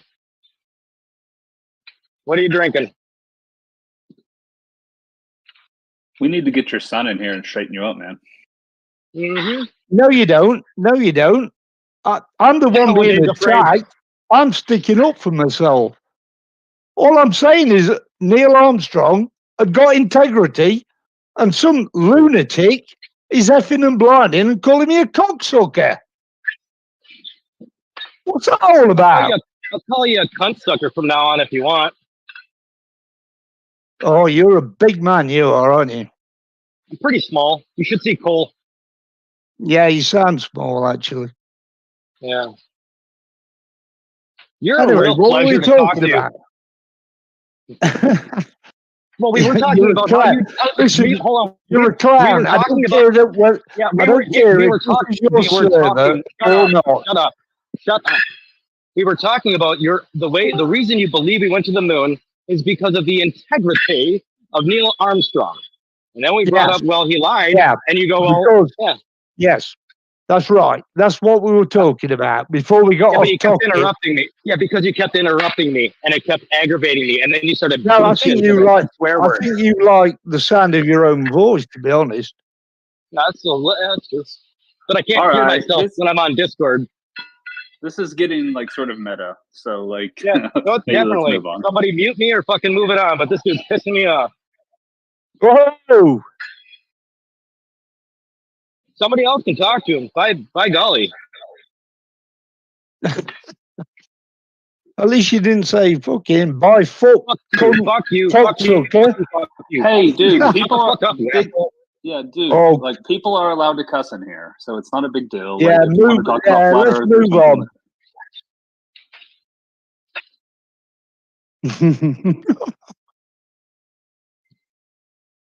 Oh, my freaking ears. Yeah, so Neil Armstrong, exemplary pilot, top of his field. I think he was told to do something that he didn't want to do. That's, I think, to me, clear in his body language. So, yeah, that's my point. I think Neil Armstrong is an American hero. I have 100% respect for that man. Okay, is he a hero for lying to us or what? Are you say again? Am I lying to you? Is he a hero? Holy shit. Holy fucking shit. Somebody else talk to these guys. Seriously. Okay, so America was in a transition period, and Neil Armstrong caught up. That was a great faux pas. Neil Armstrong caught up in that. The United States that he worked for in the Air Force were not the same leadership that he worked for with NASA, and Right. their purposes were different. And with Okay. NASA mostly being a So- program and a sales campaign and a cash cow for Yeah. people, he Right. got caught up as a spokesperson for that. The last thing he Mm. ever wanted to. Clearly, Yeah. So clearly what a was decent the man, right? Clearly, what was the administration in charge at the time? In 1969 or earlier? Richard Nixon, and before that, Richard Nixon. So Kennedy was assassinated, then LBJ took over, then Nixon got elected. So it was Nixon's baby, it's was worse it? than that. It's worse than that. In 1960, the President Eisenhower left office and warned everyone that he'd lost control from that office Yeah. position. Right. They warned of the military, and Kennedy tried to fix it, and look what happened. Yeah. Yeah. So that is a big story. And when people go, what do you care? What's the big deal? To me, that's the big deal. And that's the flat earth battle, as far as I'm concerned, is getting people to look about as to where we're at and what's happened. The reality is, when I put up links now about these subjects, it's on BitChute, it's on Rumble, but You're not finding things on. We used to just yell, research flat Earth and be done. But you can't do that anymore. It's all hidden. It's all gone. And that's it's not all gone. It's certainly removed from search results. And lots of channels are down. And when you want to bring up something for real, out of memory that you recall, it's gone. It's very difficult for you to say, hey, just go look. I got a question. I got a question about this picture business and claim that they couldn't have made the pictures on the moon and that was fake. Are you also saying that all the other pictures from the Gemini program and the Mercury program, all those were fake too? Is that to me? Yeah. I think it's a good question. They were using the same kind of cameras, same kind of film. Well, I don't know. Taking pictures from orbit might be a little bit different from taking pictures on the surface, but no, probably not. Why would it be? In fact, taking pictures from orbit, you still have the Earth's magnetosphere protecting you. When you get to the moon, you don't. Okay, if you look at the footage of the moon landing, 1969, it's fairly grainy, isn't it? But if you look at subsequent missions, the quality of the footage is exponentially better. So how did that technology increase in such a short space of time? That's always intriguing me. Like programming If you look at like Apollo 17, which was the last mission, it's as clear as a bell, isn't it? Yeah, there was a lot of things happening about that time with video equipment. Yeah, it could be that. It could be that. As far as the photograph, I'm not disputing the fact that the hell with the video. Just don't worry about that. I'm not. Talking about the film pictures. That was your contention that they couldn't make the film pictures, right? Yeah, that's right. Yeah, that's what I thought. Yeah. Well, they made it. They made it on the moon with the same kind of equipment that they made in Earth orbit. Are we talking about the images only or the films? The video, because the videos what were live we would call transmitted to video, Earth. movie film. Yeah. The film were live transmitted to the Earth. Was a live stream from the moon, and was a large, was not as involved as it is today. So there was a low bit quality for this live stream. So would explain the graininess of the movies. So when was the last Apollo mission from 1969 then? Was it 1975, something like that? 72 or 73. 72, 73. So in 4 years, it bettered itself. Yeah. Oh yeah, absolutely. Yeah. Okay, I can believe that.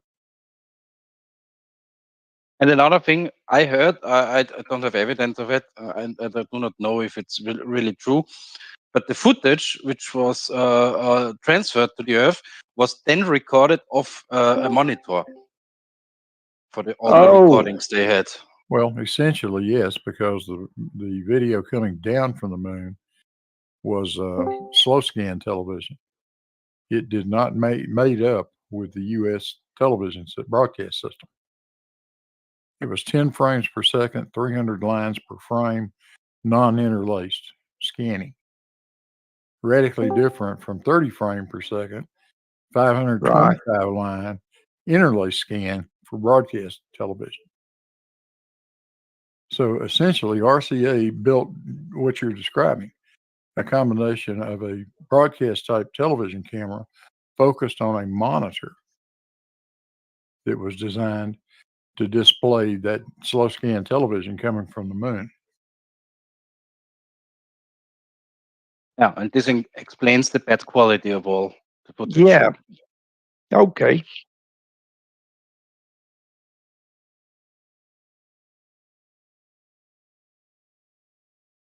Yeah. Okay. I'll go with that then. Just a theory. That's all. I think we went to the moon. Don't get me wrong. I think Neil Armstrong, Buzz Aldrin, and Matt Armstrong are American heroes. Who I the don't know fuck is what Matt the server owner has got a beef with me about that for. Well, tell me who Matt Armstrong is. I don't know him.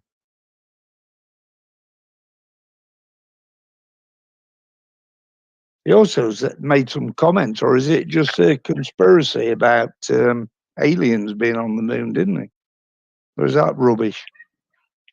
I think the problem is, Big Duke, is that you say he's an honorable person, and then in like the next breath you say he lied to us. I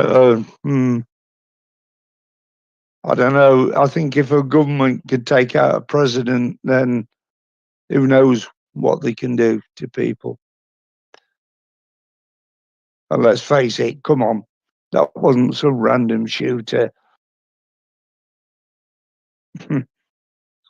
Well, yeah, if they'll lie and they will take out an American president, why wouldn't they fake the moon landing? Like, that's the whole point. You say, oh, well, they just gave us fake footage, but they definitely didn't fake it. I mean, that just sounds like faith to me, because you want to believe in the moon landing, nothing more.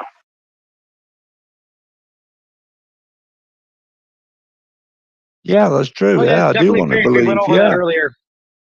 It's a faith-based belief, and the evidence is the integrity of Neil Armstrong, which we've now just flushed down the gutter. If he agrees he lied, that means no integrity. I And if don't he's know just if getting you. paid to lie, Okay. that's even less I don't know integrity. I don't know if you're married and you've got children. Well, hold on. So I think it's less that it's not that. Okay, so he could still have integrity. It could just be that it could be that we just don't have evidence for it, right? Because like he could have integrity, but then be threatened, right? Like, oh, I'm gonna, everyone love is gonna die, right? Like, There's no evidence for that. Exactly, yeah, exactly. That's what I'm saying. So he could have integrity. It's just that we have no evidence for it. So yes, he has no evidence he actually has integrity, but it's yet still his evidence for the moon landing, and he doesn't understand why this is a faith-based problem. What's up, motherfucker? Hey, motherfucking Demon Straw, how you fucking doing today? Yeah. One of them fucking days. Well, it's one of them fucking days, man. I just learned about the other two people that got fired, so yeah. Oh, fucking A. That's fun over here.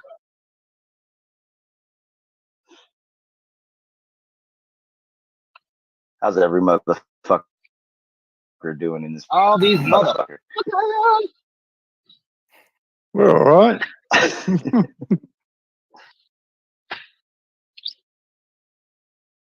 We're talking about whether we went to the moon or not.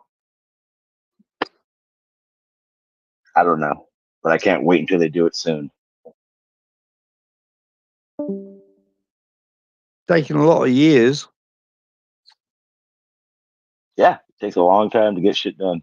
That is for sure. Especially when you want that shit to be top on the shit, right? You want it to be better than everybody. You want it to be flawless. Yeah. And I remember question I hearing guess I about never thought of. how much risk long is they had to take to do it. Okay, good. How long does Artemis plan to be on the surface with as a manned mission? No clue. Because I'm like if guessing they're they're probably going to try to stay longer, right? I would assume so. I mean, they waited all this time. I'd assume it's gonna be funny. They're gonna be up there for like 2 days, or even less time. Like what I expect is to see everything we saw with the Apollo missions, but better. Because now this, unlike that time, right? Regardless of how you think, they didn't have anything to go off of. Now they do. So it should be either harder to do or done way better. Bro, they ain't coming back. And then getting I think the getting there part's going to be that's always a coin toss. You can't Who said they poo-poo ain't it from coming that. back? Shit happens. Saying they're gonna I think be it's there. very. I think when you talk about Mars, that's like a gimme. But I think the moon, they'll try to come back, right? I mean, that's the best I could say.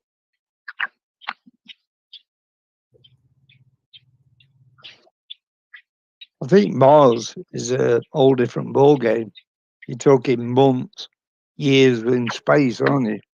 Months, I think months. Not a few. There's not only a few window to days. do it in. I think, I think it'll be the window. But I think by the time we start talking about we're talking man missions, right? The second we talking about man missions, propulsion will have advanced enough so that it won't take as long. Yeah. Yeah, but Musk was talking about manned story, missions like even years ago, because I remember him saying like there's a few month window and it only comes like every few years or something like that. And he was wanting to do it by 2030, I think. Yeah. I think you still got to get permission. Like you still got to show you can safely do it. Permission? I don't know. I don't know. Are they allowed to just I try? don't think he needs permission from anybody, to be honest. From who? Pretty sure God? you can't just launch things into space without permission from a country. Because, like, if you tried to do that, it might be considered like I don't know, intercontinental ballistic or something. I don't know. There's probably some treaty in place for No, I launching think they're shit to saying space. that they can go That's to what outer Noah's space for. without any approval. That's not true. Everyone, and whether it's research, et cetera, every mission, anything that would be going beyond the Kármán line, does have to report through NOAA.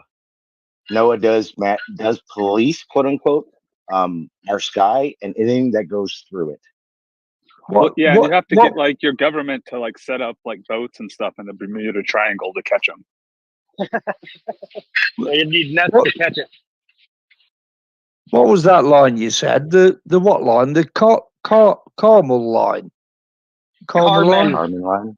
Kármán line. What is the Kármán line? Ask your son. The area in which planes no longer can fly above. And right, who decides that then? The airplanes.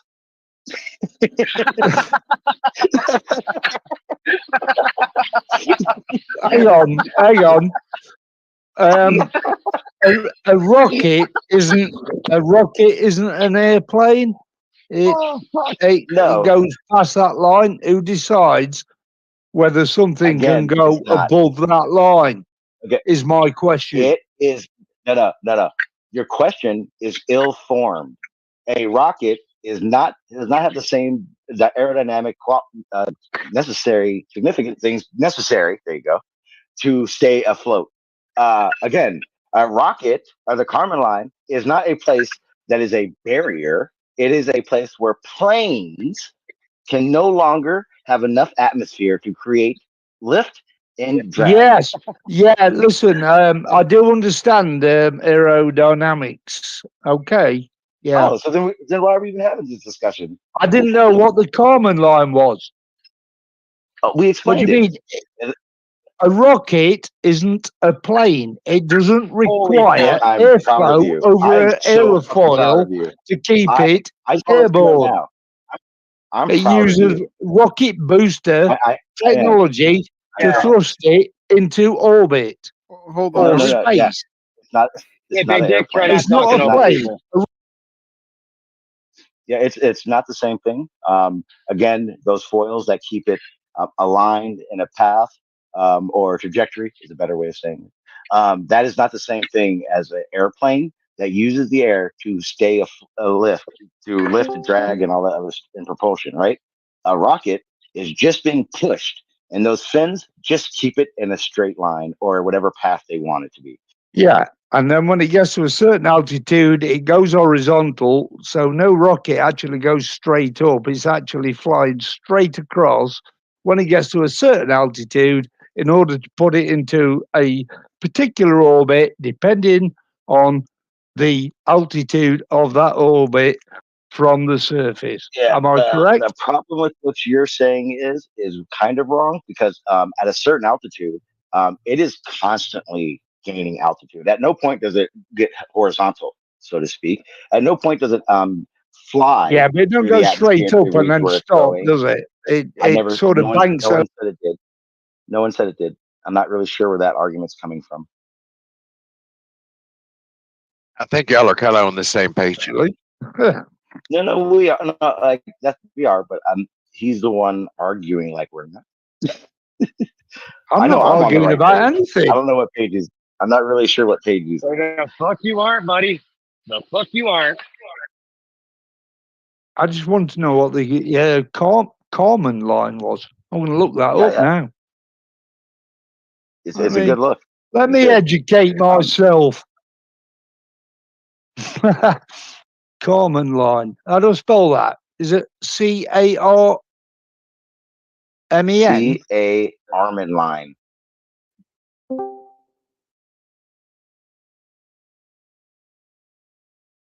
Just put how high can planes fly? No, it's not a plane. It's a rocket. Jesus fucking. Wow, okay. dude, The you Carmen don't get line it. The means Carmen line nothing. is the Yeah, the maximum. Carmen line means nothing to a rocket. Yeah, a rocket doesn't care about the Carmen line. An airplane does.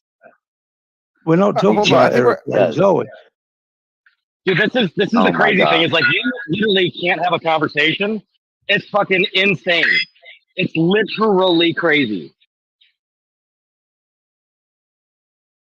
Carmen line. Putting it into Google right now. Here we go. Carmen line, spelled with a K. Really?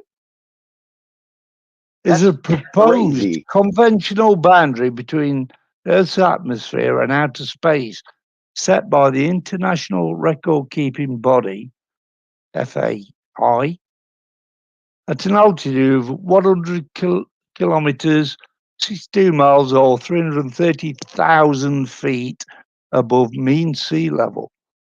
However, such definition of the edge of space is not universally adopted. The Carmen line Yeah, it's has no, different. no For you, particular it's different physical than here in the meaning, United States. in that there I'm is learning, no noticeable change in characteristics of the atmosphere. But it is important for legal and regulatory purposes, which brings me back to my original point. Who decides? You had a point.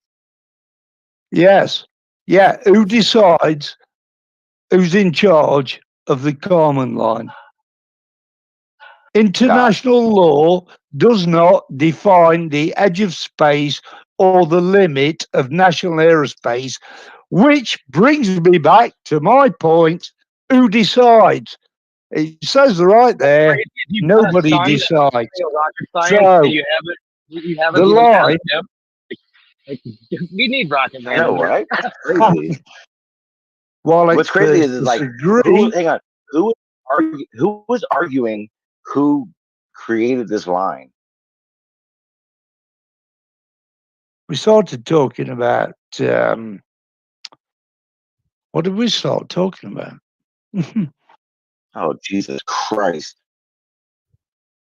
It's now not my now I'm show. actually lost. I don't know what the fuck's going on. I thought I had it like a grasp on. Hey, Dan. Well, Sean was Dan's not making a here. point I was about gonna say- rockets, and then he started saying airplanes aren't rockets. No, And then it got into Carmen line.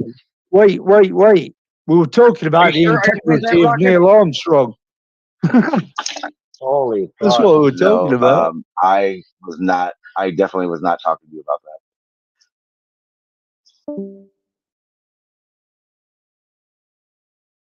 The Carmen line, fantastic. Never heard of that. Fantastic interpretation. Oh my God. Edge of space. The Carmen line is the Amazing. edge of space. Why didn't Rocket Man tell us Jin was his fucking father? I don't know. That's crazy. He's fucking 10 times You know smarter that, than you lot. That's for sure.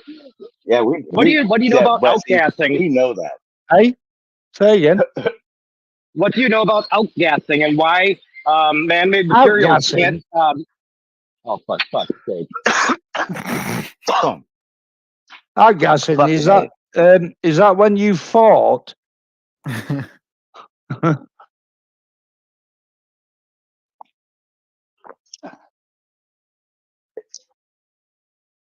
Maybe he got good No, looks. what we were saying was, who can stop you going above it? You said no, you can't. You're not allowed to go past the common line.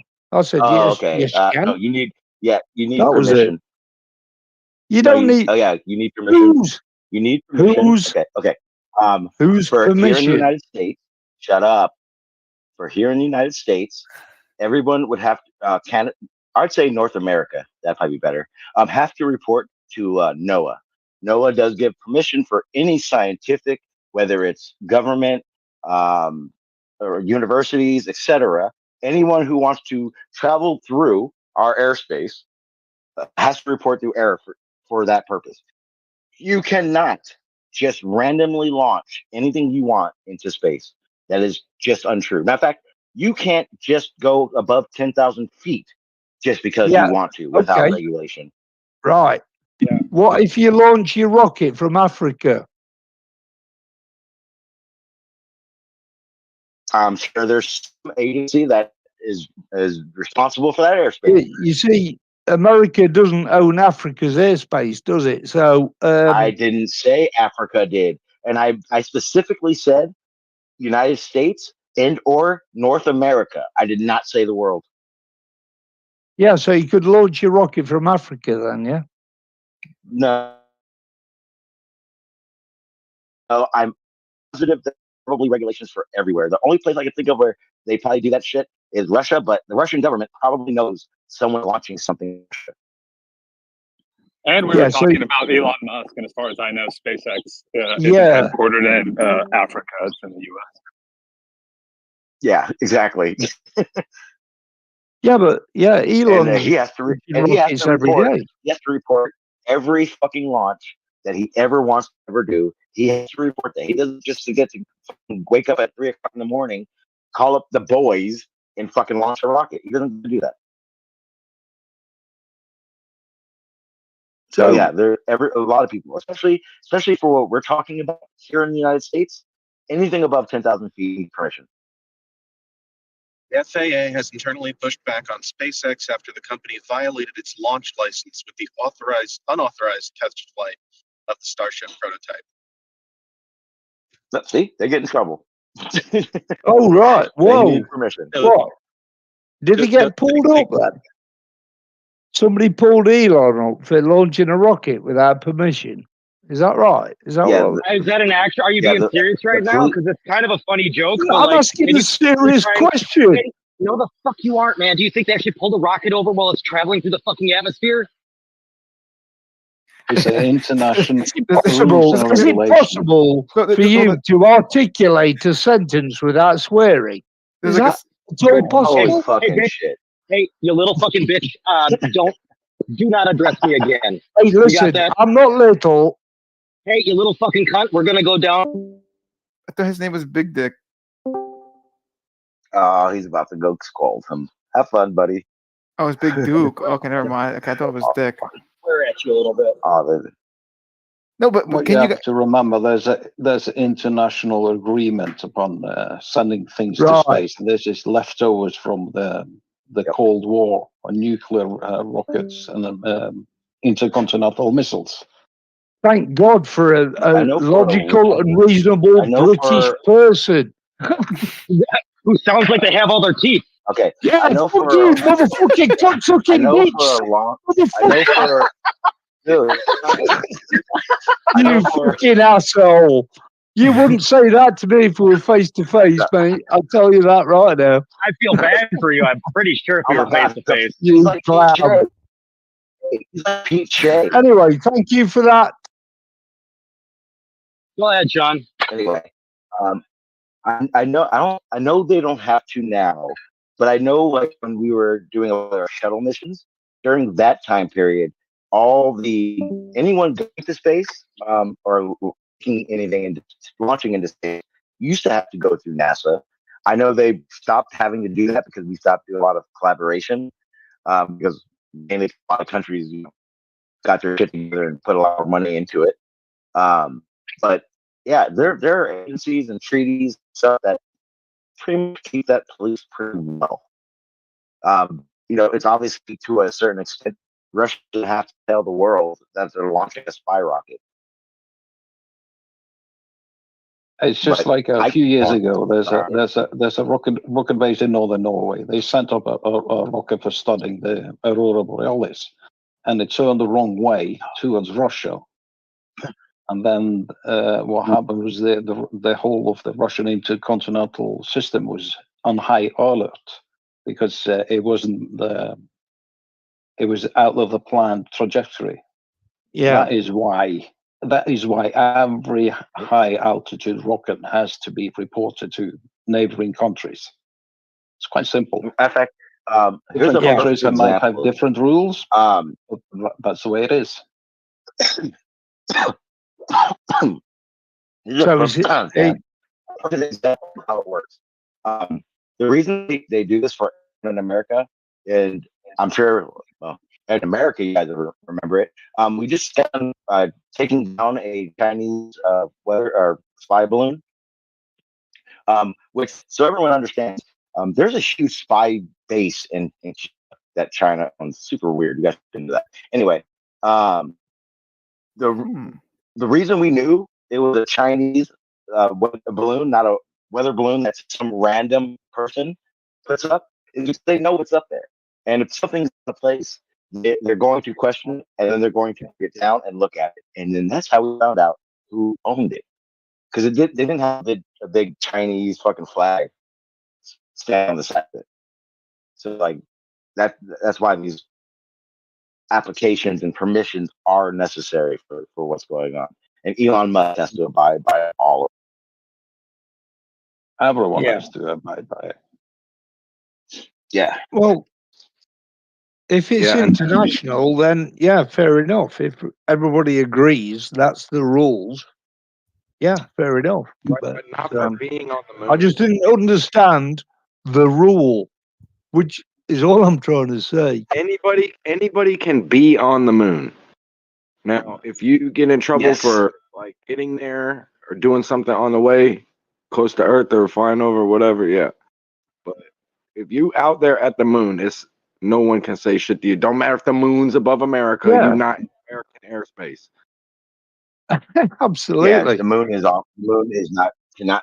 There's a treaty actually that says no one can own or lay territory on the moon. I wonder when that runs out.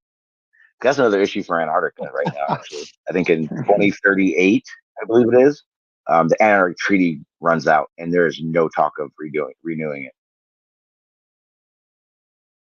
So somebody can go to the moon and stamp a flag and say, "This is mine." Is that no? Is that the? Yes, actually, yes, you can. The issue is it won't be yours because I'm pretty sure all the governments of the world are going to go. No one wants fucking Big Duke owning the fucking moon, so let's go do something about it. No, they do. Also, why the space treaties there. They do. I'll build a utopia of love and understanding. You can't This is you're not allowed to swear. I fucking called it in gin. Oh my fucking god! It's gonna call Big Utopia. If you can't converse in discourse civilly without swearing, you are banned. Hey, motherfucker! If you, I'm seriously done with this shit. Do not fucking tell me not to swear again. You have a fucking leave button, bitch. Leave if you fucking want to, but shut the fuck up. I will fucking swear if I want to. It's like switching the button on. Rattle his cage. Shut the fuck up. You're such a piece of shit, dude. I could. What a fucking piece of trash, honestly. Yeah, it's been old for fucking hours now. Yeah. Like, dude says he's not on drugs, but I can hear him getting more and more drunk as we go. Yeah. clued off by the not being able to follow. Yeah, but like literally, he's fucking Jin. Like that is crazy. Like, fucking straight down to Gintopia. Oh, okay. I'm gonna tell you right now, if he keeps hanging out, that motherfucker's gonna be a flat earther next week. He already Someone is. needs to tell. Bro, he believes the moon Someone landing needs is to. fake. He believes like all this shit. It's like, dude, you're fucking right there, man. Rocket's gonna have some fun in the morning. Yeah. Oh my god.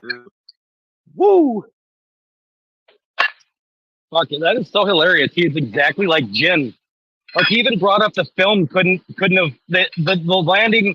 All of the moon film is fake because of the radiation would have destroyed it. Like it's exactly what Jin says.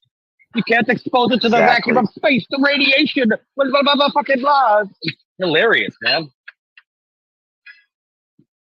And I'm guessing those views started coming out later and later in the conversation, because I think he's been here a while, right? Like when he started, he wasn't like this, right? No. Because I did hear it cordial at first, yeah. It was weird. It's like I've been listening the whole time, and it was just like back and forth, him and Dan, like I heard it all, and then suddenly it just like he just started like railing on you, cussing. It was like, what the fuck is happening? Because we right started now? having a back and forth, and he started interrupting me, and I started, motherfucker, I was getting like quipping. I was quipping each time I got interrupted, and then he started going, "Can you not swear? Hold on, let me take my butt plug out and I speak into this. Can you not swear?"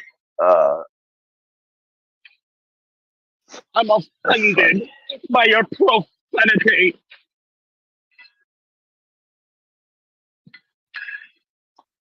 Cole, you're lighting up, but you're not talking. Yeah, we see. Never mind. Well, yeah, we don't hear you. Yeah, cool. He's not hot micing because that's Demon's right. No, he's got push to talk, so either he's sleeping and he's pressing it, or his microphone's not working. Yeah, back out if you're trying to talk, Cole. Yes, but also if you're sleeping, keep the button pressed. I'm waiting for the snores. Oh, that would be so great. He's like, I solved it. I figured it out.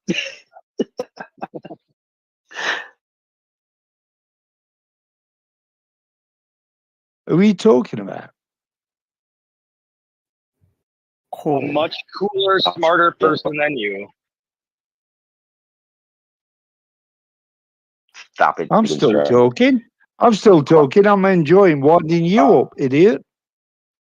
Oh, please don't call me names. That's not very nice. You fucking Oh, cunt. You piece of shit listen, little you've bitch. called me a motherfucking bitch sucking cocksucker. I'll No, call what you I whatever I said was- like now. What All I rules actually are did, fucking off. what I actually did was I repeated the 7. What is it, like the 15? The 15 swear words or so. I said, "Ship his fucking toxic motherfucker, Yeah, pitch turd and twat." Yeah, he's a little bitch. Yeah, I'm gonna say this now. I'm gonna say it now. Big dog or big dude, whatever fucking. Big dick dude.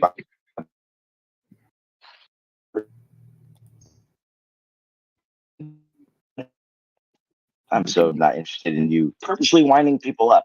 That's not necessary here, and I'm not going to tolerate it. So in 5 minutes, if you are capable of remembering what I just said, you can try again.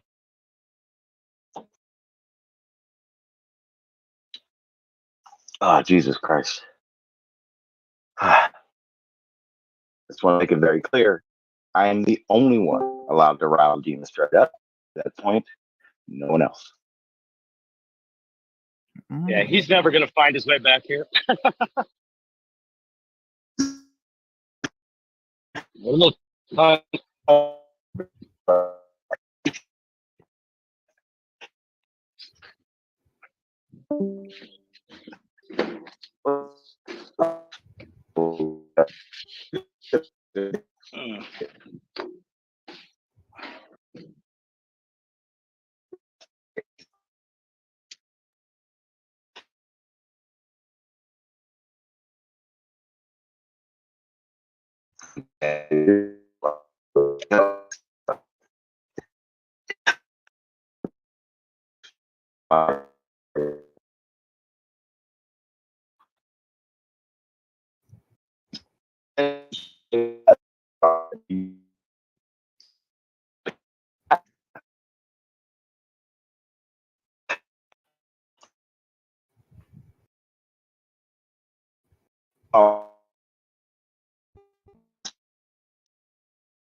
Is everyone a robot? Is that what's happening here?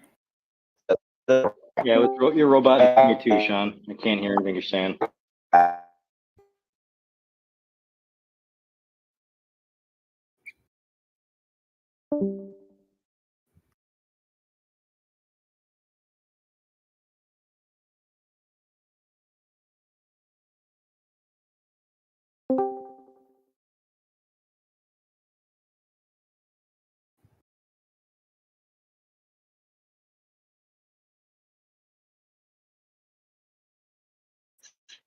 Is that any better? Yes, I can actually understand you. You're I saying forgot something what. about Rocket Man, not interested. Oh no, I was just saying his mom's got to be a genius. It's got to be what explains everything.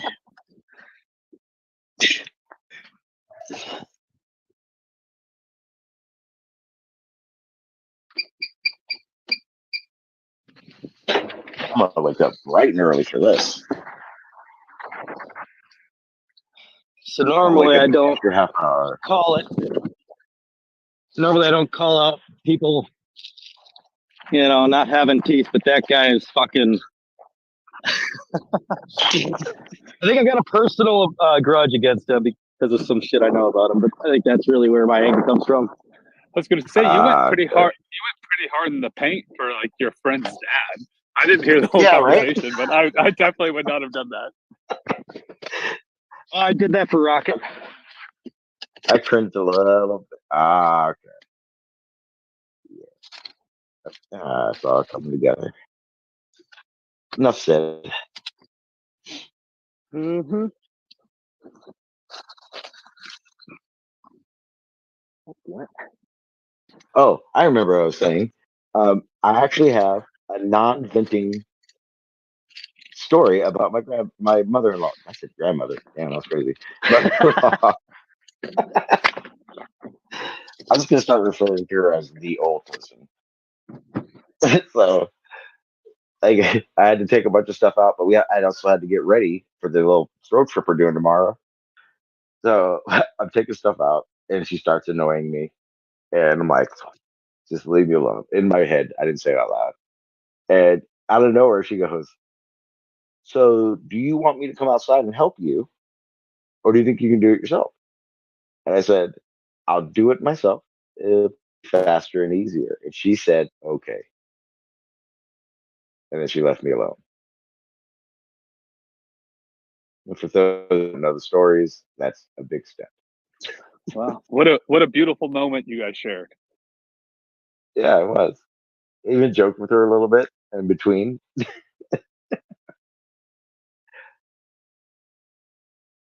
It's always good. I love her. I love her to death.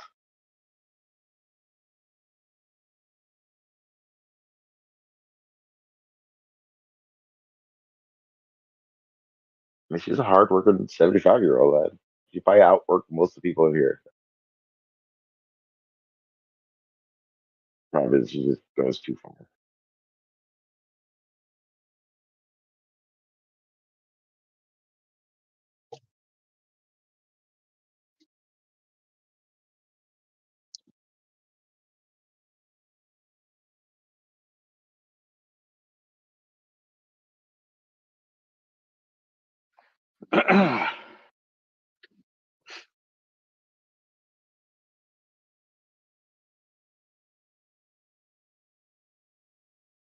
But on the topic, I mean, it is possible they faked that whole moon shit. If you don't believe me, just watch Capricorn 1.